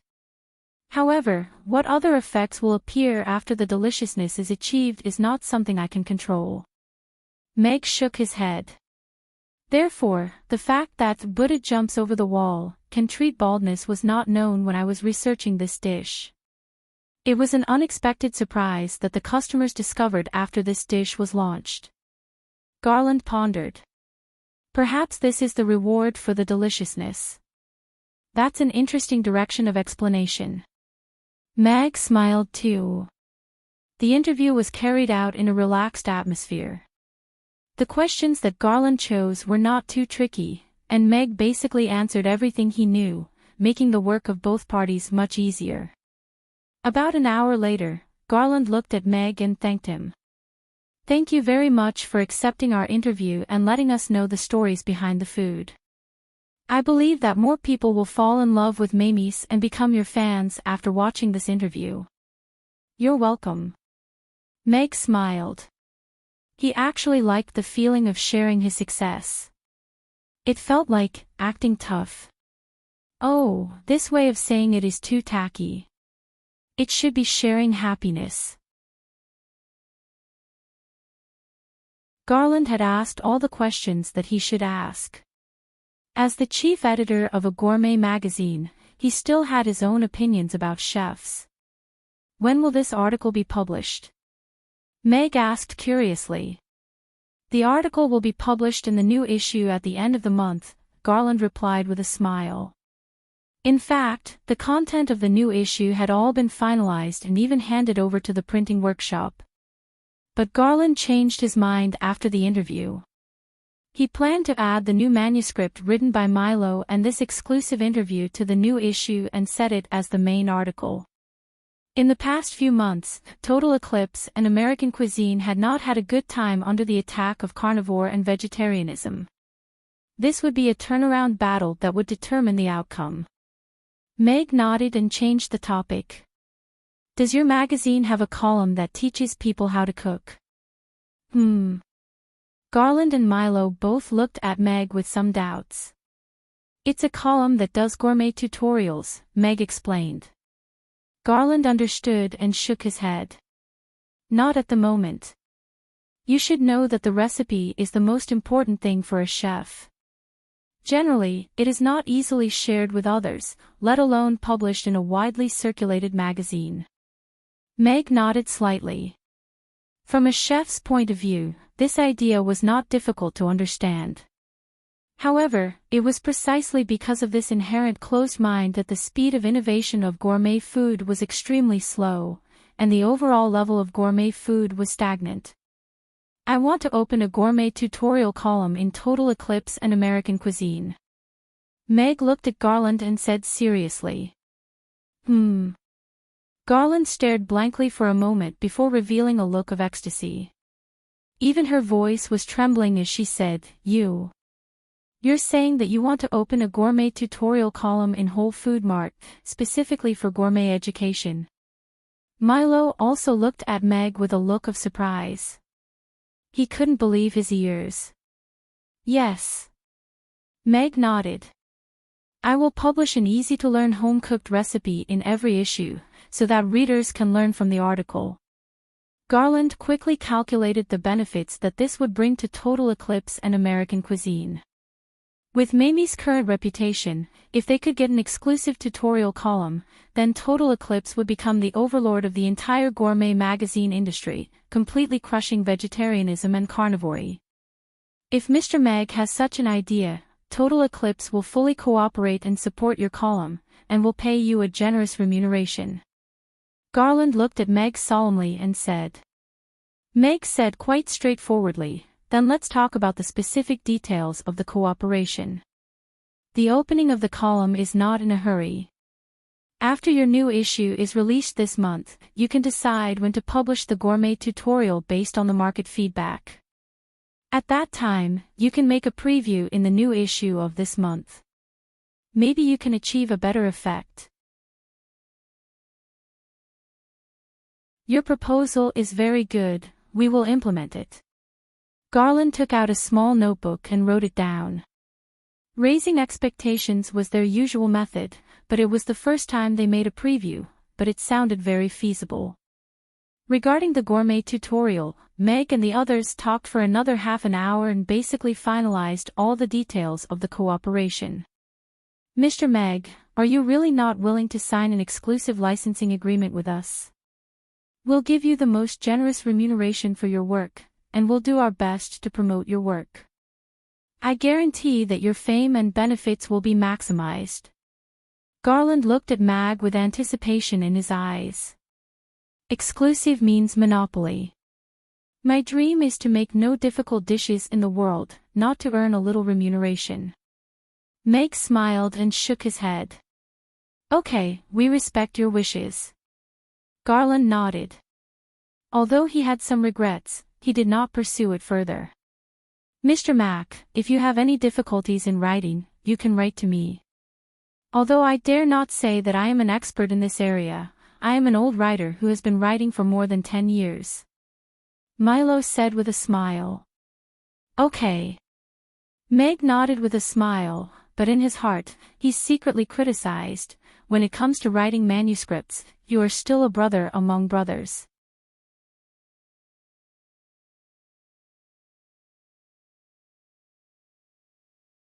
Chapter 1920. Meg sent Milo and Garland away, put away the tea set, and went to the study on the second floor to start thinking about how to write the first gourmet tutorial. Magazines, as the most widely disseminated paper media in the world, were the simplest and most effective way to expand influence. Although he had recently begun to study how to reduce the production cost of Magic Vision, and how to make it smaller and more homely, there was still a long way to go to promote it into an entertainment tool that every household liked. But spending a dozen copper coins to buy a magazine, in addition to being able to read all kinds of gossip in the gourmet world, he could also learn a top gourmet recipe. Wasn't that great? What Meg wanted was not popularity, nor influence, but true apprentice fans who could provide him with the power of faith. He wanted to use the good platform of Whole Foods and delicacies to gain more fans and let more people learn to cook from him, achieve the effect of promoting gourmet food, and at the same time, let him continue to increase his fan base. As for why he refused to sign an exclusive contract, this involved Meg's greater ambition. A top gourmet magazine may have 1 million fans, then what about 10? Excluding the duplicates, there were at least 5 million fans. And jumping out of the small pool of gourmet magazines, if he cooperated with more influential gossip magazines with a wider audience, he would inevitably be able to reach more fans. He really didn't care about the royalties of the magazine. Doing something was not as easy and pleasant as writing for money. You have to treat today. If you get Mr. Mack, Whole Foods and delicacies will take off. Milo patted Garland's shoulder heavily, and his face could not hide the excitement. It's a pity that we didn't get the exclusive. Garland sighed, but the smile on her face could not be hidden. This was indeed an unexpected surprise. Originally, she thought that being able to interview Meg was already very good, and the next issue would be hot. She did not expect that after the interview, she would even get Meg's gourmet tutorial column, and a promotion and a raise were just around the corner. Speaking of which, Mr. Mac is really a great chef. Ordinary chefs can't wait to hide their recipes and take them to their coffins, but he's willing to share the recipes he created for free. Moreover, he's sharing them with food lovers all over the world in a magazine, Milo praised. Garland also stopped smiling and said with some admiration, yes, he said that he wants to improve the level of food in this world. It's not just a casual remark. He really wants to do something, and he even took out the most precious thing for it. Princess Barbara, may I have a word with you? Michael came to the ice cream shop, and found Barbara, who was serving ice cream to children, with a smile. Wait a minute. Barbara handed the ice cream to the children and turned to look at Michael. Is there anything I can help you with? Michael glanced at the children beside him, and then looked at Barbara. Why don't we talk outside? Okay. Barbara nodded and followed Michael out of the ice cream shop to a relatively secluded part of the park. I'm sorry to disturb your work, but it's an emergency. I hope Princess Barbara won't blame me, Michael said apologetically as he stood beside the bench. It's okay. Go ahead. Barbara had a good impression of Michael. Princess Barbara is someone who has fought with us, so I won't hide it from you. The devil has appeared again, and it has escaped the seal. Michael went straight to the point. Escaped. Barbara was shocked. She had not completely eliminated the shadow of that devil, and she was really shocked to hear this news. It's not the one at the Thunderstorm Mountains. Alex and Irina found a new sealed place under Dragon Island, but the seal has been destroyed, and the great old one sealed inside is also missing. Michael shook his head. In other words, there's a devil right beside us now. Barbara's eyes widened, and she looked around instinctively. Don't worry too much. If it appeared in Chaos City, we would definitely be able to find its tracks very quickly. The biggest problem now is that we can't confirm its location, Michael consoled with a smile. Then, why did you come to look for me, City Lord? Although I'm quite powerful, I still don't have much hope of defeating a devil. Barbara looked at Michael perplexedly. What we're more worried about now is that the devil will go to the Thunderstorm Mountains, destroy the seal there, rescue that octopus monster, and merge with it again. When that happens, we might be facing an invincible opponent. Michael's expression gradually became serious. So, on behalf of Chaos City and all the races on the Norland continent, I would like to request the Moon Nation to help us build another sealing spell formation in the Thunderstorm Mountains. When that devil appears, we can design a way to seal it again. Barbara understood now. She nodded after thinking for a while, and said, I will pass these words to my father, but I can't guarantee that the Moon Nation will send someone over. Then, thank you very much, Princess Barbara. Please inform the Moon Nation's king that the Norland continent will remember your kindness, and is willing to provide some compensation for your help, Michael said with a smile. All right. Barbara nodded. Outside the city, at the peak of a stone mountain. Douglas looked at Elizabeth with a pitiful gaze, and said, Elizabeth, you should already know that your father might not be around anymore. Come back with me. You're still a frost dragon after all. From the day I was brought away by Alex, I no longer thought that way. Elizabeth looked at Douglas expressionlessly. She did not hide the mockery in her eyes. I will go back, but not now, and not in such a pitiful state. Douglas frowned. He looked at Elizabeth, who was pursing her lips, and seemed to see the stubborn dragon youth from back then. Anyone can sit on the frost throne, but it will belong to me eventually. Let Fox go up and sit for a while. I will get back everything I've lost, Elizabeth said coldly. Then, she turned and took a step forward. The frost under her feet condensed into a huge snowflake, and she disappeared from the peak of the mountain. Douglas stood alone on the peak for a long time, but a gratified smile appeared on his face. This lass is indeed like Rankster. Since that's the case, I don't have to worry about Lewis poaching her. This child is still a frost dragon after all. Georgina saw the big guy who was stomping his feet under the stone statue with a big red flower in his hands from afar. He was wearing a loose and comfortable robe, which made his tall and round figure look even rounder. However, he looked very comfortable and relaxed.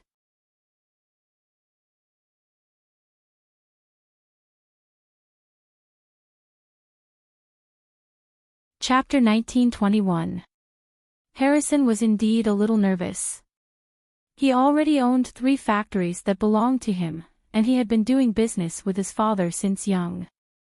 He had a good business mind and experience in dealing with people. However, this was the first time he was going on a one-on-one date with a girl since he was born. His best friend was already carrying his 4th baby, and he was only taking the first step on a date. Take a deep breath. No problem. It's just going to look for food together. I'm good at this. Harrison took a deep breath, and then exhaled a puff of white smoke. He then stomped his feet again. He had been standing here for more than an hour. It wasn't that Georgina had stood him up, but that he had come a little earlier than the agreed time. Well, it was only an hour and a half earlier. After all, it was his first time. He was worried that there would be some problems on the way, and if he didn't arrive on time, wouldn't he miss the appointment? When he arrived, he wanted to let himself get used to the environment and rehearse the lines that he had thought of last night, so he didn't stay in the carriage. An hour passed in the blink of an eye. When I see Georgina, I'll strike a handsome pose first, and then use a gentle and domineering tone to give her this flower. Then, I'll be a gentleman and invite her to look for food together. Yes, that's the procedure. First. Harrison paced around and mumbled softly. He looked very serious. Hello, Mr. Harrison. Just then, a voice sounded from behind Harrison. Ah. Harrison was shocked. He quickly turned around and saw Georgina, who had appeared behind him without him knowing when. He nodded helplessly and said, Hello, Miss Georgina. Georgina wasn't wearing the black shirt and pants that she had worn yesterday. Instead, she was wearing a grayish-white striped cotton dress with a black leather jacket on the outside. She had a pair of deerskin boots on her feet, and there was a circle of short hair around the edges of her shoes. Her face was small, and the hair that was let down covered half of her face. Her skin was a little pale, but she looked much better than yesterday. There was even a little bit of color on her face. After changing into a new set of clothes, she had the aura of a young girl. Her light purple eyes were also lively. However, after changing out of her loose-fitting cotton-padded clothes, Georgina looked even more petite and thin. It was as if a strong gust of wind could blow her away, which made Harrison's heart ache. Georgina blushed as Harrison stared at her. Her fingers subconsciously grabbed the hem of her skirt, but she was feeling nervous and uneasy. Her cousin had picked out this outfit for her. After hearing that she had a date with Harrison, her cousin had specially brought her out to pick out this outfit and brought her to a hair salon to fix her hair, which hadn't been styled for 3 years. However, she still had no confidence. She knew that she had never been a pretty or cute girl, and she was afraid that Harrison would hate her when he saw her. Now. Georgina wanted to say something to break the silence. This is for you. Harrison held the big red flower with both hands, and handed it over nervously. There was only one flower. It was a very common winter plum, but it was very fresh. There was still dew on the petals, as if it had just been plucked. Oh, it had indeed just been plucked. Georgina saw a winter plum tree not far away. It was in full bloom, but the tree was a little tall, so the flowers grew at the top. Thinking of Harrison's clumsy figure and the way he had to tiptoe to pick the flower, a smile appeared on Georgina's face, and she felt a little warm. Moreover, he was holding this flower and standing here for a long time, just to wait for her. What a wonderful feeling. In the past, she was the only one who would foolishly wait on the road for a figure that might pass by. She would give him the thing she treasured and cared about the most, only to have her dignity trampled on again and again. And now, someone was actually willing to wait for her here, and even give her flowers. I saw it just now when I came. I thought it was very beautiful, so I wanted to pluck one for you, Harrison explained with a smile. However, he didn't say that he was caught on the spot by the patrolling old man in the square when he was plucking the flower. He was only released after paying a fine of 100 copper coins. Thank you. Georgina received the flower, held it to her nose, and sniffed it. A smile bloomed on her face. It smells so good. Harrison immediately smiled like a 300-pound fatty. Georgina looked up at Harrison and asked, "Then, where should we go now?" "Ah. Let's go look for all the famous snacks that are scattered around Chaos City in Cedar Alley now. Do you remember that snack stall that specializes in selling fried biscuits? They're only the size of a copper coin, but they're very crispy and sweet," Harrison said with a smile. Georgina's eyes lit up immediately. She nodded and said, "I know. It's sold by a bald orc uncle. His biscuits are in all kinds of cute shapes, such as rabbits, turtles, and little fish. I loved them when I was young." "Yes. His stall has been moved to Aiden Square now. I'll bring you to him. It's not far ahead," Harrison said as he pointed ahead. "All right."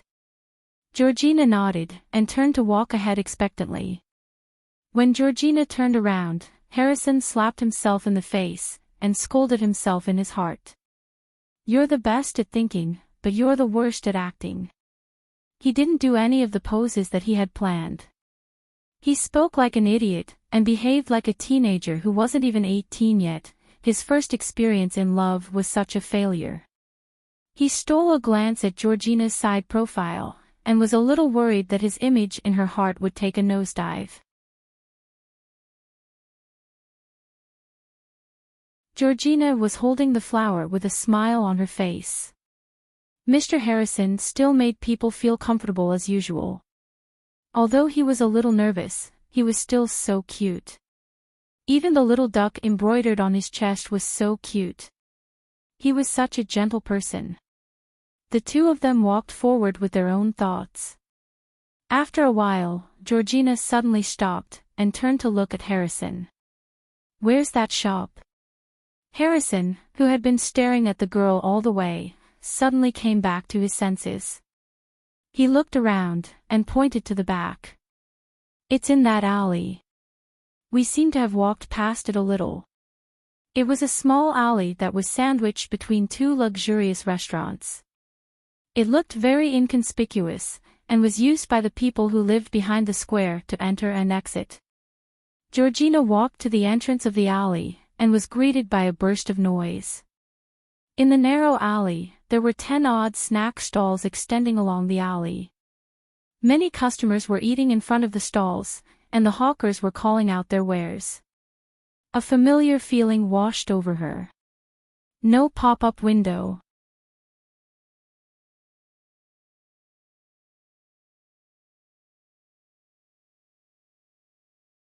Chapter 1922.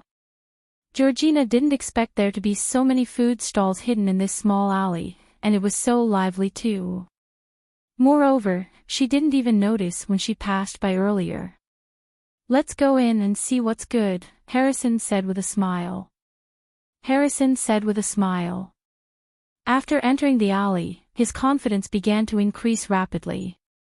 He had arrived at his home ground. As an authentic foodie, although his focus had shifted to Amy's recently, he was still an authentic street food expert in Chaos City before that. He had witnessed Cedar Alley's prosperity and its decline. However, the life of a food in an alley might come to an end, but a food's tenacity was much more tenacious than one could imagine. That was because as long as you were unique and delicious enough, you would be able to gain a new group of followers no matter where you went, and attract the old customers to come and look for you. Cedar Alley had come to an end, and the small stalls of varying quality were reshuffled. Those ordinary food stalls left regretfully, while those with good reputations changed places and continued to shine.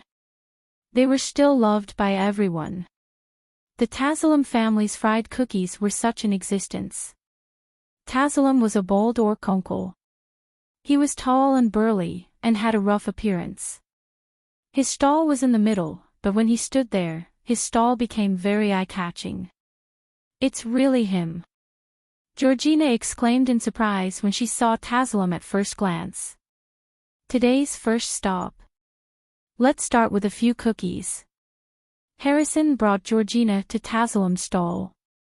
3 rows of golden fried cookies were neatly displayed in a small bamboo basket beside his hand.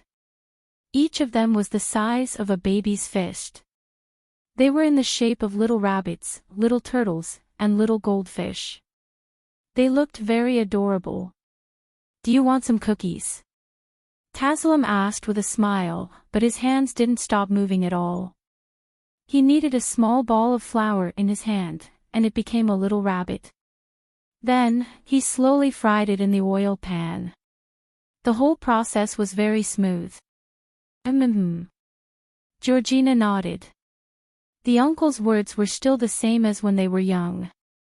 Even the smile on his face hadn't changed. He still remembered that the first time she came to the stall to buy cookies, she was scared to tears by him. The uncle was at a loss and gave her a little rabbit to coax her. However, she couldn't help but feel a little disappointed that the chubby orc uncle didn't seem to recognize her anymore. "Uncle Tazalum, Miss Georgina used to be your regular guest. Don't you know her?" Harrison said to Tazalum with a smile. He was also a regular guest at Tazalum's house. Hearing that, Tazalum's movements slowed down a little. He stared at Georgina for a while, and said in surprise, "Little Rabbit. How did you lose so much weight?" Little Rabbit was Tazalum's unique nickname for Georgina. It was because of that little rabbit. The familiar and warm address made Georgina smile. "Because I haven't eaten your sweet biscuits for a long time, I've become thinner. Come on, have a little rabbit first." Tazalum picked up a little rabbit with his long chopsticks, wrapped it in craft paper, and handed it to Georgina. "Thank you."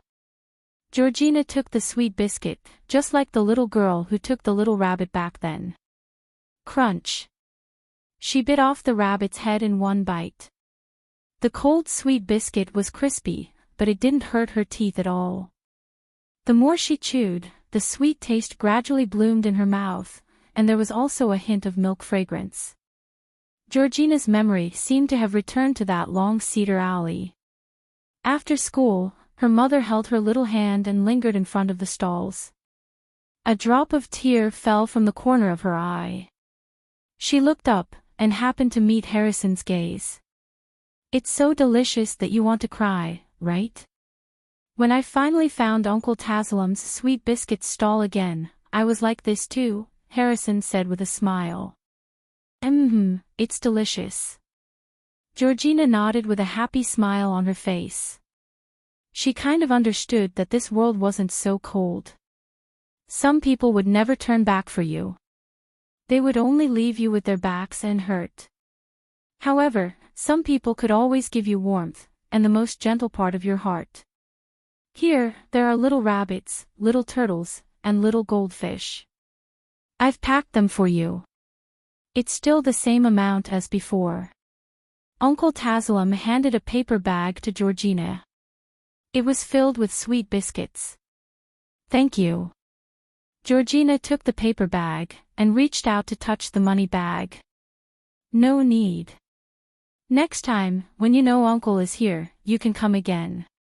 Taslim waved his hand with a smile and said, Uncle has watched you grow up.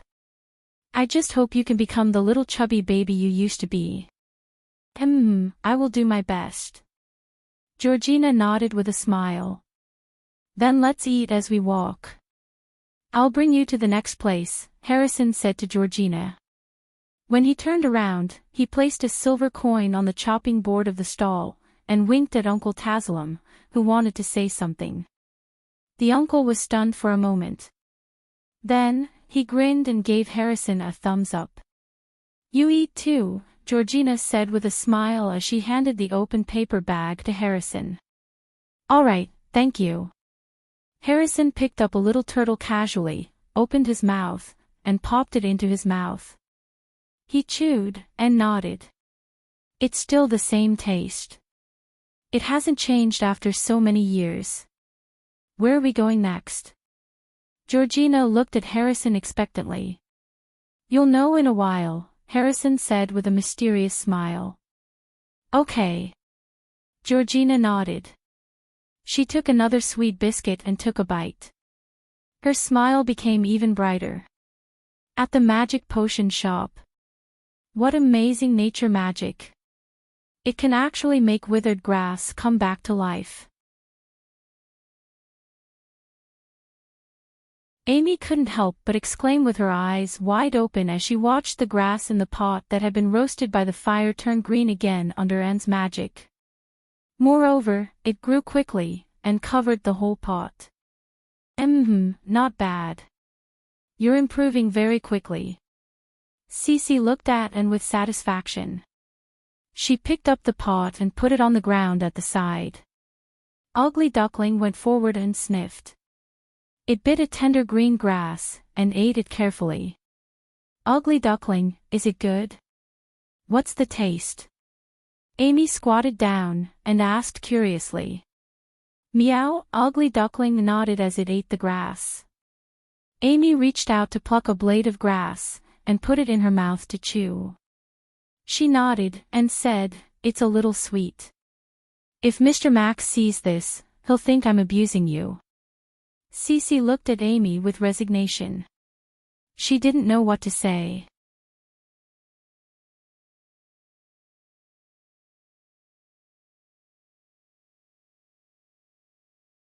Chapter 1923. Meg took some time to go to the Gourmet conference. After 3 days of preparation, the venue had become even livelier, and many stalls were surrounded by customers. Meanwhile, the stall of the small seafood shop stood out by itself. It didn't sell any delicacies, and it relied on the big screen at the side to teach. It successfully attracted many customers who lined up to buy octopus tentacles. Meg only watched from afar, and didn't disturb Aaliyah and the rest. There were 12 employees at the stall. Aaliyah must have sent 2 more employees to help out in order to cope with the busy business. The handsome elf boy, the beautiful and elegant elf lady, the gentle and reasonable attitude, and the swift movements all made the small seafood shop a beautiful scenery at the Gourmet conference. I didn't misjudge him. Meg looked at the efficient and orderly seafood stall, and nodded with satisfaction. It seemed like there was no problem for him to be a hands-off shopkeeper. Meanwhile, looking at those housewives who craned their necks and watched the teaching videos seriously, a smile appeared on his face. He liked these people who were passionate about learning. Speaking of which, is this really delicious? Have any sisters tried it before? A young housewife asked curiously. I bought half a kilogram of octopus tentacles yesterday, and then went home to try stir-fried octopus tentacles. Although my skills are a little bad, and I put too much salt, and it was a little burnt, but the taste is really superb. My father and son never dare to eat my dishes, and they actually finished all the burnt side dishes yesterday. This sense of accomplishment is really awesome. Sisters, hurry up and learn, a tall and big young housewife said. Yes, learn a specialty dish. Hubby comes home early from work. A young housewife at the side nodded in agreement. I'm here today to consolidate my learning. I made a few mistakes yesterday, but it's still a few times better than what I usually cook. Today, I took a small notebook to record. Meg passed by, and nodded with satisfaction. This kind of tap water is really great. It'll be great if there are more of it. Meg walked around the conference venue, and bought a few snacks that looked good. He carried them to the magic potion shop. As soon as he entered, he saw Amy, who was squatting on the ground and eating grass with Ugly Duckling. What's going on? Meg looked at the two little fellows. Although this pot of grass was fresh and green, it was still a pot of grass, after all. It was one thing for Ugly Duckling to eat a little to help with digestion, but why was Amy eating it as well? Has the food at home become so bad recently? Father, this grass is delicious. Do you want some? Amy looked up at Amy with a blade of grass in her mouth and a freshly plucked stalk of grass in her small hand. She handed it to Meg as if she was presenting a treasure. Meg refused in his heart, but when he saw Amy's expectant gaze, he could only smile and bend down to take the blade of grass from Amy's hand. Then, he put it in his mouth and chewed on it. The grass was very fresh and tender. After chewing it open, it was full of juice. It was fresh and sweet with a bit of grassy fragrance. It was actually a little delicious. Is it delicious? Amy asked expectantly. Yes, it's quite delicious. Meg nodded. Seeing Amy, who was about to give him a handful of grass, he hurriedly stopped her. Look, I brought you delicious food. Don't eat this grass first. Although the grass was delicious, it was a little strange for an adult to eat grass with a cat and a child. He hurriedly took out the snacks in his hand as a temptation. As expected, Amy's eyes were immediately attracted by the snacks. She took the big bag of snacks from Meg's hand, thanked him, and ran to a small table at the side. She didn't forget to call Anne and Ugly Duckling over. Cece looked at Meg with resignation, and explained, this pot of grass was made by the magic that Anne just learned. I didn't expect Ugly Duckling and Amy to like it so much. However, this grass isn't poisonous, and eating a little can help with digestion, so I didn't stop them. It's quite delicious. Even I want to eat some more, let alone the children. Meg smiled as he looked at Anne, who was sitting next to Amy and holding a small chicken drumstick. I didn't expect Anne to learn magic so quickly. Annie's talent for magic is exceptional, and she has an unimaginable affinity for nature magic. I'm even starting to suspect that she's a wandering child of the Druids. Cece looked at Anne with satisfaction. Then, she turned to Meg, and whispered, Mr. Meg, where did you meet Anne? I met her in the snowfield. She shouldn't be a Druid's child. Meg shook his head with a smile. He looked at Anne, who was happily gnawing on a chicken drumstick with Amy. Now, she's my child. TCH, don't be so smug. I don't envy you anymore. Cece stroked her belly with a motherly smile. Cece, you're pregnant too. Meg looked at Cece's belly with surprise. He had vaguely heard that Cece and Lulu had always wanted a child. Speaking of which, I have to thank Mr. Mac for this, Cece said with a sweet smile. Hey. You can't say that.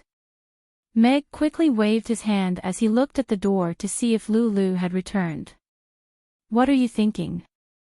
I mean, I have to thank Mr. Mac for letting Princess Irina treat my illness. That's why I have this child, Cece said with a smile. You're welcome. Meg shook his head with a smile. He was sincerely happy for this couple who shouldered the burden of reviving the Druids. Amy was gnawing on a chicken drumstick. She took another drumstick and handed it to Meg. She said with a serious expression, "Father, Master said that there have been a lot of bad people in and out of the city recently. You have to eat more and wear more clothes. Only by looking chubby can the bad people be scared of you." That sounds reasonable. Meg received the drumstick with a smile, and took a bite. The drumstick was fried pretty well. The outer shell was a little hard, but it was very crispy, and the chicken inside was very tender. It could be considered a pretty good snack that he had gotten at the Gourmet conference today. Of course, it would be even better if it was accompanied by a glass of beer. The two children still had to go to class. Meg accompanied them to eat some snacks and then returned to the restaurant. He had to start preparing for the lunch service again. Phyllis was the first to arrive at the restaurant. Meg had decided to teach her how to make tofu in addition to the beef kebabs and black pepper steak. Anna was also very early. She had asked Meg to sit in on the class and learn how to make tofu pudding. Meg naturally had no reason to turn down this little chef who didn't like magic but was very interested in cooking. Beans are a very magical ingredient. Whether it's the delicate and refreshing soy milk or the soft and tender tofu pudding, they all start with a bean. Meg grabbed a handful of soaked soybeans. Meg's class had begun.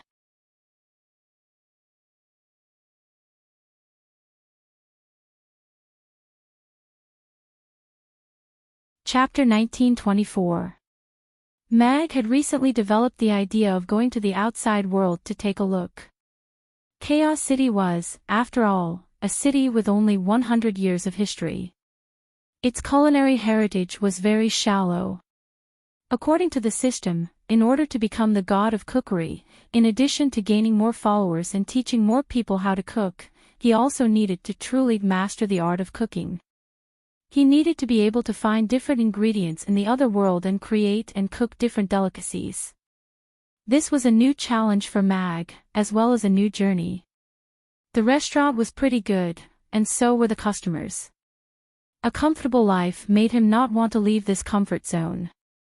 However, Meg was looking forward to this challenge.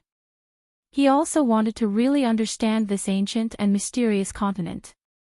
He wanted to explore those mysterious and unknown ingredients, taste the delicacies from all over the world, and gain more inspiration. He wanted to create sparks between Earth's delicacies and this world, and then turn them into a gourmet flame to ignite the entire continent.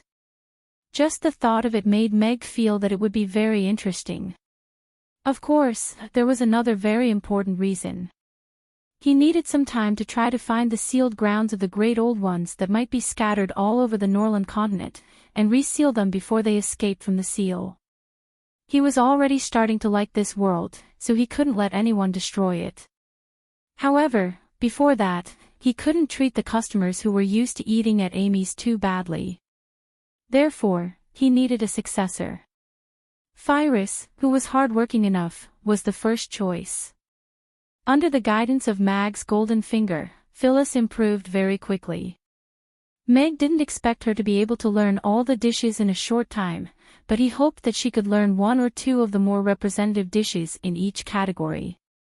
Then, even when he wasn't in the restaurant, the customers would still be able to eat different delicacies. However, Phyrus alone wasn't enough. Harris and Chapman, who had been in Chaos City for a long time, were already on Meg's list of helpers. Both of them were true culinary enthusiasts and had more cooking experience than Phyllis. If they were in the kitchen, Meg would not have to worry about anything. Tofu pudding was a dish that had to be prepared in advance. Meg demonstrated it to Phyrus and Anna, and it was even more detailed than the recipes that he had obtained before. Furthermore, he had added in some of his own personal experiences and insights. This was another improvement that he had made to the almost perfect recipe. Perhaps it was only 0.1%, but it was still a small improvement. Alright, now that the tofu pudding is ready, we just have to wait for it to take shape. Meg flicked their foreheads. Phyllis and Anna, who only knew a little, felt as if something had suddenly rushed into their minds. Like dim lights, the scattered and unclear knowledge points were all lit up at once, and they were all strung together. Do you understand now? Meg smiled at the two of them. Phyllis and Anna nodded at the same time. All right, that's all for today's lesson. Digest and understand what you've learned today, and we'll try again in the afternoon, Meg said with a smile as he clapped his hands to let Phyllis start preparing the ingredients. Outside the restaurant, the customers started to form a long line again. Milo, who was still in high spirits in the morning, had his head lowered, and looked a little dejected. Garland stood behind him, and the smile on his face revealed a hint of yawn. Hey, brother Milo. Why do you look so unhappy? Did your wallet get stolen? Randy greeted with a smile as he came over to join the line, and happened to be diagonally behind Milo. How did you know? Milo turned around in shock. That's really sad news. Randy shrugged. He had only said it casually. Yes. I thought about it the whole morning, but I still couldn't figure it out. How am I worse than that stupid wallet? The thief didn't even steal from me. Milo nodded helplessly. With your size, the thief couldn't have done it, Randy said with a smile. Milo sighed. Speaking of which, I feel a little sorry for that man. The most worthless thing I have on me is that wallet. Ever since there was a hole in it last year, I've been treating it as an ornament. Although there are many things stuffed inside, they're all light and small balls of yarn that are sewn directly into the wallet. Randy raised his eyebrows slightly. That thief who took a huge risk would probably break down after opening the wallet. However, when he thought about how Milo actually had to use a fake wallet to decorate his store, the middle-aged man's difficulties were deeply reflected at this moment. He couldn't help but think of the time when he often couldn't get his royalties. Even though there were only a few copper coins left in the wallet, he still had to stuff a handful of broken stones inside so that those beautiful ladies could take a second look at his hanging wallet and bloated crotch. Let the unhappy things go. Anyway, we didn't lose anything. Think of something happy, Randy said with a smile. Then why don't we talk about how you got this enviable job? I also want to live a life where I have to worry about which house to go to first to collect rent when I wake up every day. Milo looked at Randy seriously. Garland also looked at Randy with great interest. While he was at it, he casually touched his budding hair and became more confident. It's a little complicated, Randy muttered. Then let's start with how to become friends with a lady. That's easy. You just go up and confess, Randy answered. That's it. Milo didn't believe it. Yes. When most girls reject, they will say, you're a good person, but we're not suitable. Let's just be friends.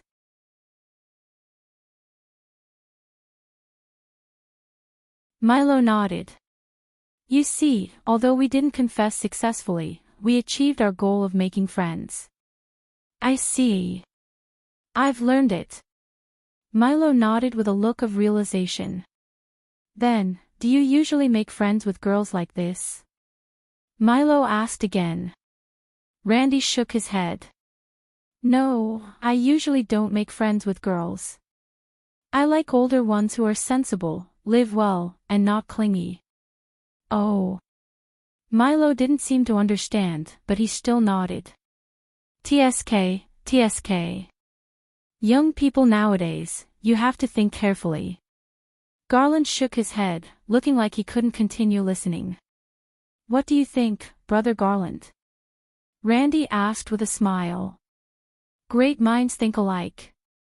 Garland immediately gave him a thumbs up, showing an expression that said, I understand too.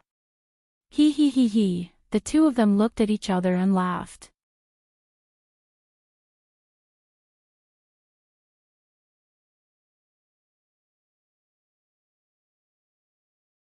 Chapter 1925. Mr. Mac, when will Master Old Sim's rum be released again? It's okay if it's a little expensive. I'm really craving it, the old accountant, Christopher, softly asked Meg when he entered the restaurant during the lunch service. The customers in the line who liked rum also pricked up their ears. Mamie Restaurant's rum had been out of service for a very long time. However, Master Old Sim had already passed away, so if they wanted to drink the rum that he brewed, there would be no supply even if they had the money. We don't have rum now, but we should have it soon. I've already reached an agreement with Master Old Sim's only successor, his granddaughter, Master Hannah. She's setting up the first distillery in Chaos City, and the first batch of rum produced will be specially supplied to Mamie's. We'll use the rum that Master Old Sim had stored in his cellar for 50 years as the base liquor. I believe it won't disappoint everyone, Meg said with a smile. He had even made an appointment with Hannah in the afternoon to help her install the brewing machine. As long as the machine was running, the distillery would be able to start production immediately, and there would naturally be rum. Master Hannah is actually in Chaos City. Christopher was shocked. As an experienced rum lover, he naturally knew that after Master Old Sim passed away, his granddaughter became his successor, and was very famous in the Falk tribe. Yes. Anyway, everyone will be able to drink rum at Mamie's again soon. Perhaps we can even buy bottled rum outside very soon, Meg said with a nod with a smile. All right. Christopher nodded happily, and quickly walked into the restaurant. He had already decided to call his drinking buddies over in a few days to taste rum together. Hannah was already standing at the door when the lunch service ended. She looked at Meg expectantly, and asked, "Boss, do you want to rest for a while?" "You obviously don't want me to rest at all," Meg said with pursed lips as he removed his apron and hung it at the side. "Even if that's the case, you have to be a little more courteous." Hannah blinked and urged, "Then, let's set off quickly. There are so many parts, and we might not be able to assemble them all by this afternoon. Wait for me to change my clothes." Meg went upstairs and changed into casual clothes. Then, he pushed the bicycle and went out with Hannah. All the machine parts had been sent to the brewery. Now, only Meg, the chief instructor, was left to direct the assembly work. "Boss, do you think it'll work this time?" Hannah sat on the back seat of the bicycle. She was a little nervous but also a little expectant. "Hard to say." Meg shook his head slightly. "I can't be sure if I can light it up in one go. Luck is sometimes very important." The steam locomotive had to go through several months of hard work from countless engineers and designers before it was finally able to operate successfully. Hannah and the others only had a small blacksmith shop and a drawing dog that didn't understand much. Even he didn't dare to believe that they had a 100% success rate. When they arrived, Hannah had already jumped out of the back seat and skipped toward the production workshop. Meg followed him into the workshop. Mobai and Lulu had already arranged all the parts according to the assembly order. Looking at the two of them sweating profusely, they must have put in a lot of effort and thought. "Mr. Mac, you're here." Mobai looked at Meg and Hannah and laughed heartily. "You've worked hard. You must have spent a lot of time arranging so many parts," Meg said with a smile. "The time spent arranging them is nothing compared to the time spent forging these things. Moreover, arranging them one by one gives me a sense of accomplishment." Mobai shook his head. Looking at the various parts that filled the entire workshop, his smile was filled with gratification. "Then you guys take a rest first. I'll check the parts first. After confirming that there are no mistakes, we'll start the assembly." Meg didn't waste any more time and began to check the parts. He was the one who came up with the design draft. With his excellent memory, he didn't even need to look at the blueprint and began to inspect it with his naked eyes. There was no need to talk about Mobai's craftsmanship. They followed his instructions strictly, and the quality of the parts this time was very high. It even exceeded Meg's expectations a little. After looking through all the parts, big and small, and correcting a few mistakes in the placement of the parts, the group began the assembly work. This was the first phase of the brewery's project. Although there were many parts, it wasn't to the extent that it was too exaggerated. After the first phase of the project was completed, and the machines were confirmed to be stable and workable, it wouldn't be a problem to expand the production on a large scale.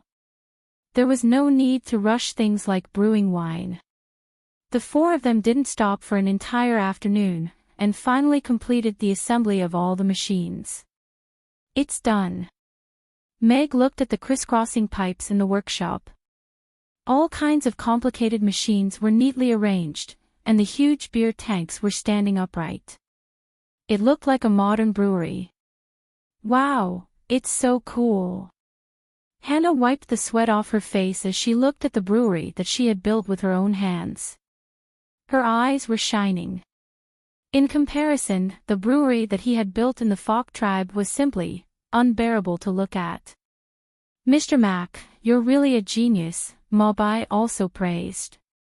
Although these parts were all forged by him, he was still amazed when they were pieced together into a machine that finally appeared in such a state. It looks great. Lulu also nodded with a silly smile. Let's do the test tomorrow morning. I have to go back and cook. Meg raised his hand to look at his watch, and then looked at Mobai and Lulu with a smile. Don't line up later, and don't cook. I'll make more for dinner, and I'll get Hannah to bring it over to you. Go back and have a good rest. I won't stand on ceremony with such a good thing, Mobai said with a smile. Lulu touched her head with a silly smile, and didn't reject either. Meg got on his bicycle, and went back to the restaurant first. For dinner, he cooked a few more dishes for Mobai, Lulu, and Cece. He also made a bowl of chicken soup for Cece, and got Hannah to bring it over to them. At the dining table, Yebamiya looked at Hannah curiously, and asked, So, Hannah, is your brewery going to start up soon? Yes. If there's no problem with the test tomorrow, I want to start right away. Hannah nodded with an expectant smile, and said, I haven't brewed wine for a very, very long time. I'm afraid I'll be rusty. A new factory, new machines, and even some new processes. You'll probably need some time to get used to it, Meg said calmly as he dealt a small blow to Hannah. It's okay. It was much more difficult when I was building my own machines. Hannah grinned, and didn't care at all. I'll make it up to you tomorrow. Can't you guys post this chapter? I can. Ha ha ha ha. End of chapter.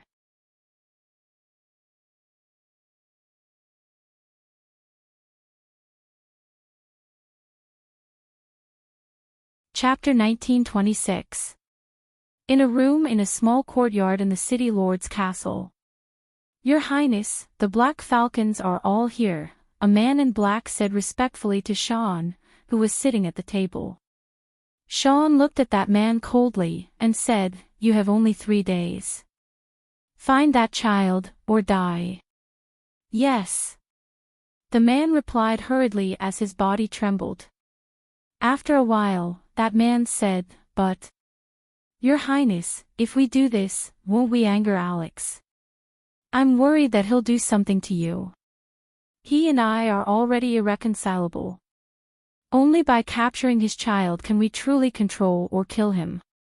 A murderous look flashed across Sean's eyes. If it weren't for Josh, that useless piece of trash, he would have died 3 years ago.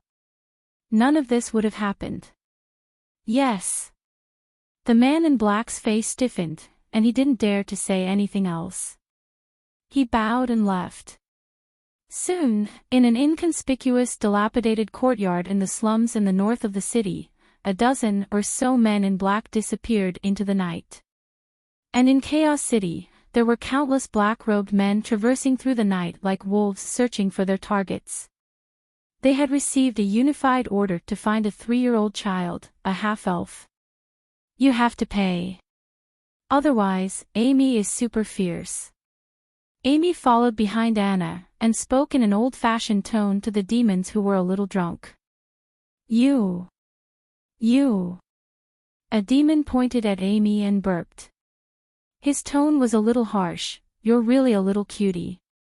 Come, little boss, here's our money. You can count it. The demon at the same table slapped him to the side, and handed a handful of gold coins to Anna with a smile. That demon was stunned by the slap. He spun around twice before coming back to his senses. He looked at Amy, and suddenly realized what he had just done. He quickly put on an ugly smile, and didn't dare to say anything else.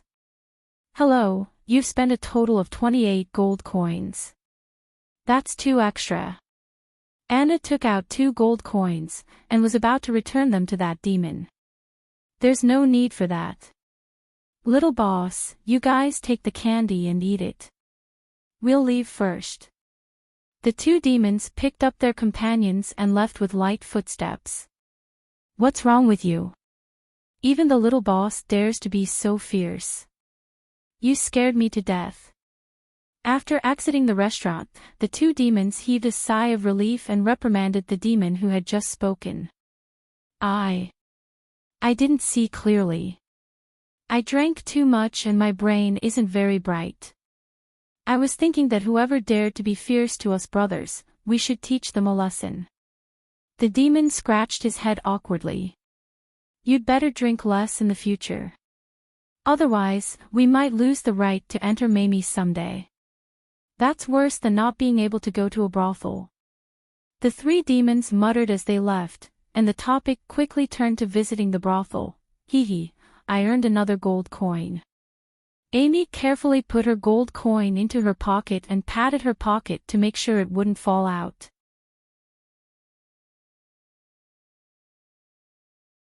Then, the smile on her face grew even brighter.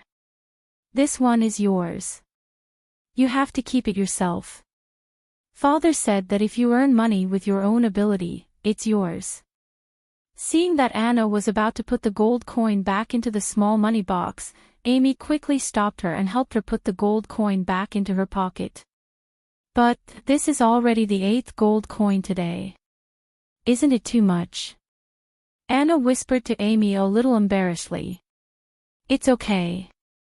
This means that we're cute and have good service, Amy said with a pout. Anna was amused by Amy's appearance. When she heard that someone was paying the bill, she quickly walked over with the small money box. Amy followed behind her unhurriedly. If it was a kind customer, she would show an obedient and cute smile. If it was a bad-tempered customer, she would give a fierce warning. As for those rude and unreasonable customers, they hadn't appeared for a long time.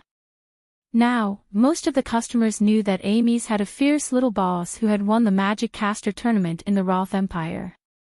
Little boss is really fierce. I saw her send a 150 kilograms demon flying with one punch last time. That demon couldn't even resist.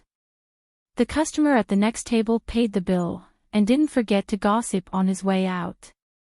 However, most of the customers were willing to tip Amy and Anna. The 2 little elves were like 2 sisters. One was obedient and delicate, while the other was silly and cute. Just a little act of cuteness was enough to make people want to empty their wallets to buy sweets for them. After a night, the 2 little elven sisters in charge of the cashier could basically fill 2 small pockets with tips of more than 1,000 copper coins. This was also the source of Amy's motivation to go to work every day. Although she already had a net worth of hundreds of millions, the income from labor made her happier. Tomorrow, I'll treat you and big sister and to dried fish. The kind where each of you gets 10 pieces, Amy said to Anna. Anna thought for a while, and said, then I'll treat you to deep-fried chicken drumsticks. The kind where each of you gets 3 pieces. See, now that you have money, you have more confidence in your words. Goodbye, boss, little boss. After the opening hours, the ladies bade farewell and left after having a simple but sumptuous supper. Meg reached out to pull the wooden door back. Just as the door was about to close, his gaze landed on a tree in the square in the distance. His eyesight was very good. With the help of the moonlight, he saw a black shadow curled up on the treetop, looking in the direction of the restaurant sneakily. "Father, aren't you going upstairs?" Amy asked Meg, who was still standing at the door, with Ugly Duckling in her arms. "Let's go upstairs to wash up and get ready for bed." Meg closed the door and locked it before walking towards the two children with a smile. After telling them a long story, Meg finally coaxed the two children to sleep.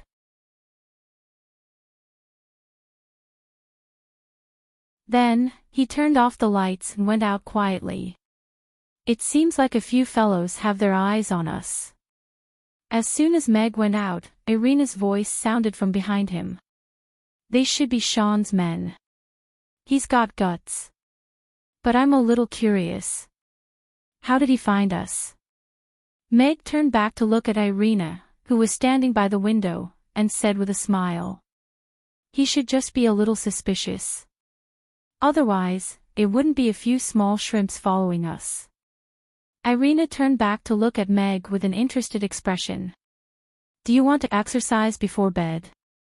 Meg looked at her, who had just finished showering. Her long hair was casually let down, and her thin gauze dress was faintly visible. A faint fragrance wafted over, and the atmosphere was a little more seductive. "Do you want me to take a shower too?" Meg asked tentatively. "You can take a shower when you come back. It's just a few small shrimps." Irina put on a thin jacket and waved at Meg. "I see. Okay." Meg felt a little disappointed for some reason.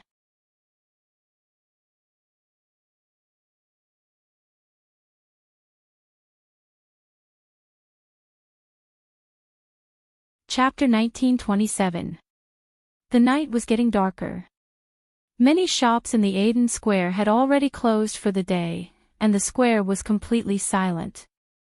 Under a big tree, several people dressed in night clothes were meeting. "Captain, according to our investigation, the owner of this restaurant has a 3-year-old daughter. She's a half-elf," one of the men in black said softly. The square-faced leader waved his hand, and said decisively, "Then what are we waiting for? Let's capture her now." They had been ordered to find the 3.5-year-old half-elf within 3 days. Before they had any concrete information, they were not to let go of anyone suspicious. But this little girl's identity is a little special. She's the disciple of Crassus and Julian. She even won the Magic Caster tournament a few days ago. Her strength is above the 7th tier, the man in black said quickly. "What? A 3-year-old 7th tier magic caster?"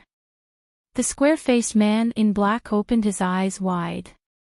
Although the other men in black had their faces covered, the shock in their eyes could be seen. "She defeated an 8th tier magic caster and won the Magic Caster tournament," the man in black said, swallowing his saliva. The scene suddenly fell into silence. The men in black looked at the square-faced leader. The square-faced leader's expression was a little awkward. Fortunately, the black scarf covered most of his face. Although he was very good at stealth, he was still only a 7th tier knight. It was really hard to accept that he couldn't defeat a 3-year-old child. Also, Julian lives in the magic potion shop next door. If we make a big commotion, we may disturb him. The man in black added. "Captain, she dares to appear in Rodu and participate in the tournament in front of the king and everyone. There's no news of her being related to Alex. She's definitely not our target. Julian is the Lord of Frost, a 10th tier ice magic caster. He's famous for his eccentric temper. If we provoke him and cause our plan to fail, I'm afraid we won't have a good ending." "Captain, why don't we change our target?" The men in black began to persuade their captain to calm down. "What you said is reasonable. I also don't think she can be the target. How can Alex open a restaurant as a chef? Unless he sells braised dragon heads." The square-faced leader nodded and said, "It's not because I can't beat her that I'm not going. This is related to His Highness' plan." All the black-clothed men nodded. Although they were all emotionless killers. But he was still afraid of death. Just this. Meg and Irina were standing on top of a tree not far away. They looked at the men in black who were quietly retreating with strange expressions. "It seems that your infiltration was very successful. Anyone with a normal brain wouldn't have thought that you would become a chef, and a chef with amazing culinary skills," Irina said to Meg with a smile.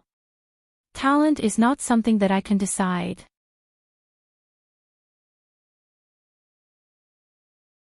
Meg sighed, his eyes looking at the sky at a 45-degree angle with a hint of melancholy. "Let's go. Let's follow them and see what they want to do." Irina jumped lightly and floated to another tree about 10 meters away. Meg couldn't fly. As a player who dealt pure physical damage, he could jump more than 10 meters, but he couldn't be as graceful and light as Irina. He could only fall to the tree branch and jump between the trees. From the conversation, these guys were obviously after Amy, and they belonged to Sean. As for why Amy was the target, the assassination on the rainy night 3 years ago had explained everything. If Alex had a weakness, it wasn't Irina, who was equally strong, but his daughter, who he swore to protect with his life. A half-elf less than 4 years old should be very weak and easy to control. As long as they could catch her, Alex's lifeline would be in their hands. Their train of thought was right. It was like this 3 years ago, and it was still the same now. Amy was still Meg's biggest weakness, but this time he wouldn't let anyone hurt her. The stealth skills of the men in black were very clever. It was obvious that Sean had spent a lot of effort to train this group of personal guards. But skill was not worth mentioning in the face of strength. Meg and the others followed them at a distance and stopped outside a small courtyard in the south of the city. Target confirmed. Confirmed. A family of 3, an ordinary human, a first-level elf, and a 3.5-year-old half-elf. All of them are asleep. Kill the human and elf, and take the child away. A cold light flashed in the square-faced leader's eyes. The 3 men in black jumped up and landed in the courtyard. The sharp broken blade was unsheathed, reflecting the cold moonlight as it gently opened the door. Just as they were about to reach out and push the wooden door open, a gust of wind suddenly blew in the courtyard, rolling up the sand and fallen leaves. The men in black subconsciously raised their hands to cover their eyes. "All of you deserve to die." An incomparably cold voice rang in their ears. The expressions of the men in black changed, and they all gripped their weapons tightly as they looked around. But before they could do anything, the falling leaves in the wind had already slit their throats, and they only had time to let out a low muffled sound. "What's the situation?" The square-faced leader heard the muffled sound in the courtyard, and his face darkened. He was about to climb over the wall. Just then, a hand appeared on his shoulder, and a low voice sounded in his ears. "They're all dead." "Yeah. Alex." The square-faced man in black froze, and his body and mind went cold. "How many people did Sean send to do this in Chaos City?" Meg asked coldly. The square-faced man in black didn't dare to turn his head, but he knew that there was no way he could survive in Alex's hands.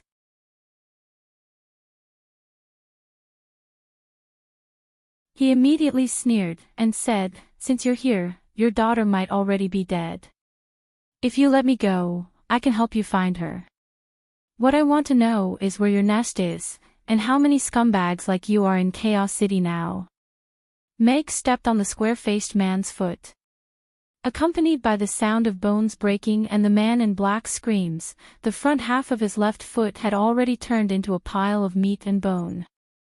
Big and small drops of sweat were flowing out of the man in black's forehead, and the extreme pain almost made him faint. Where else? Meg's devilish voice sounded again.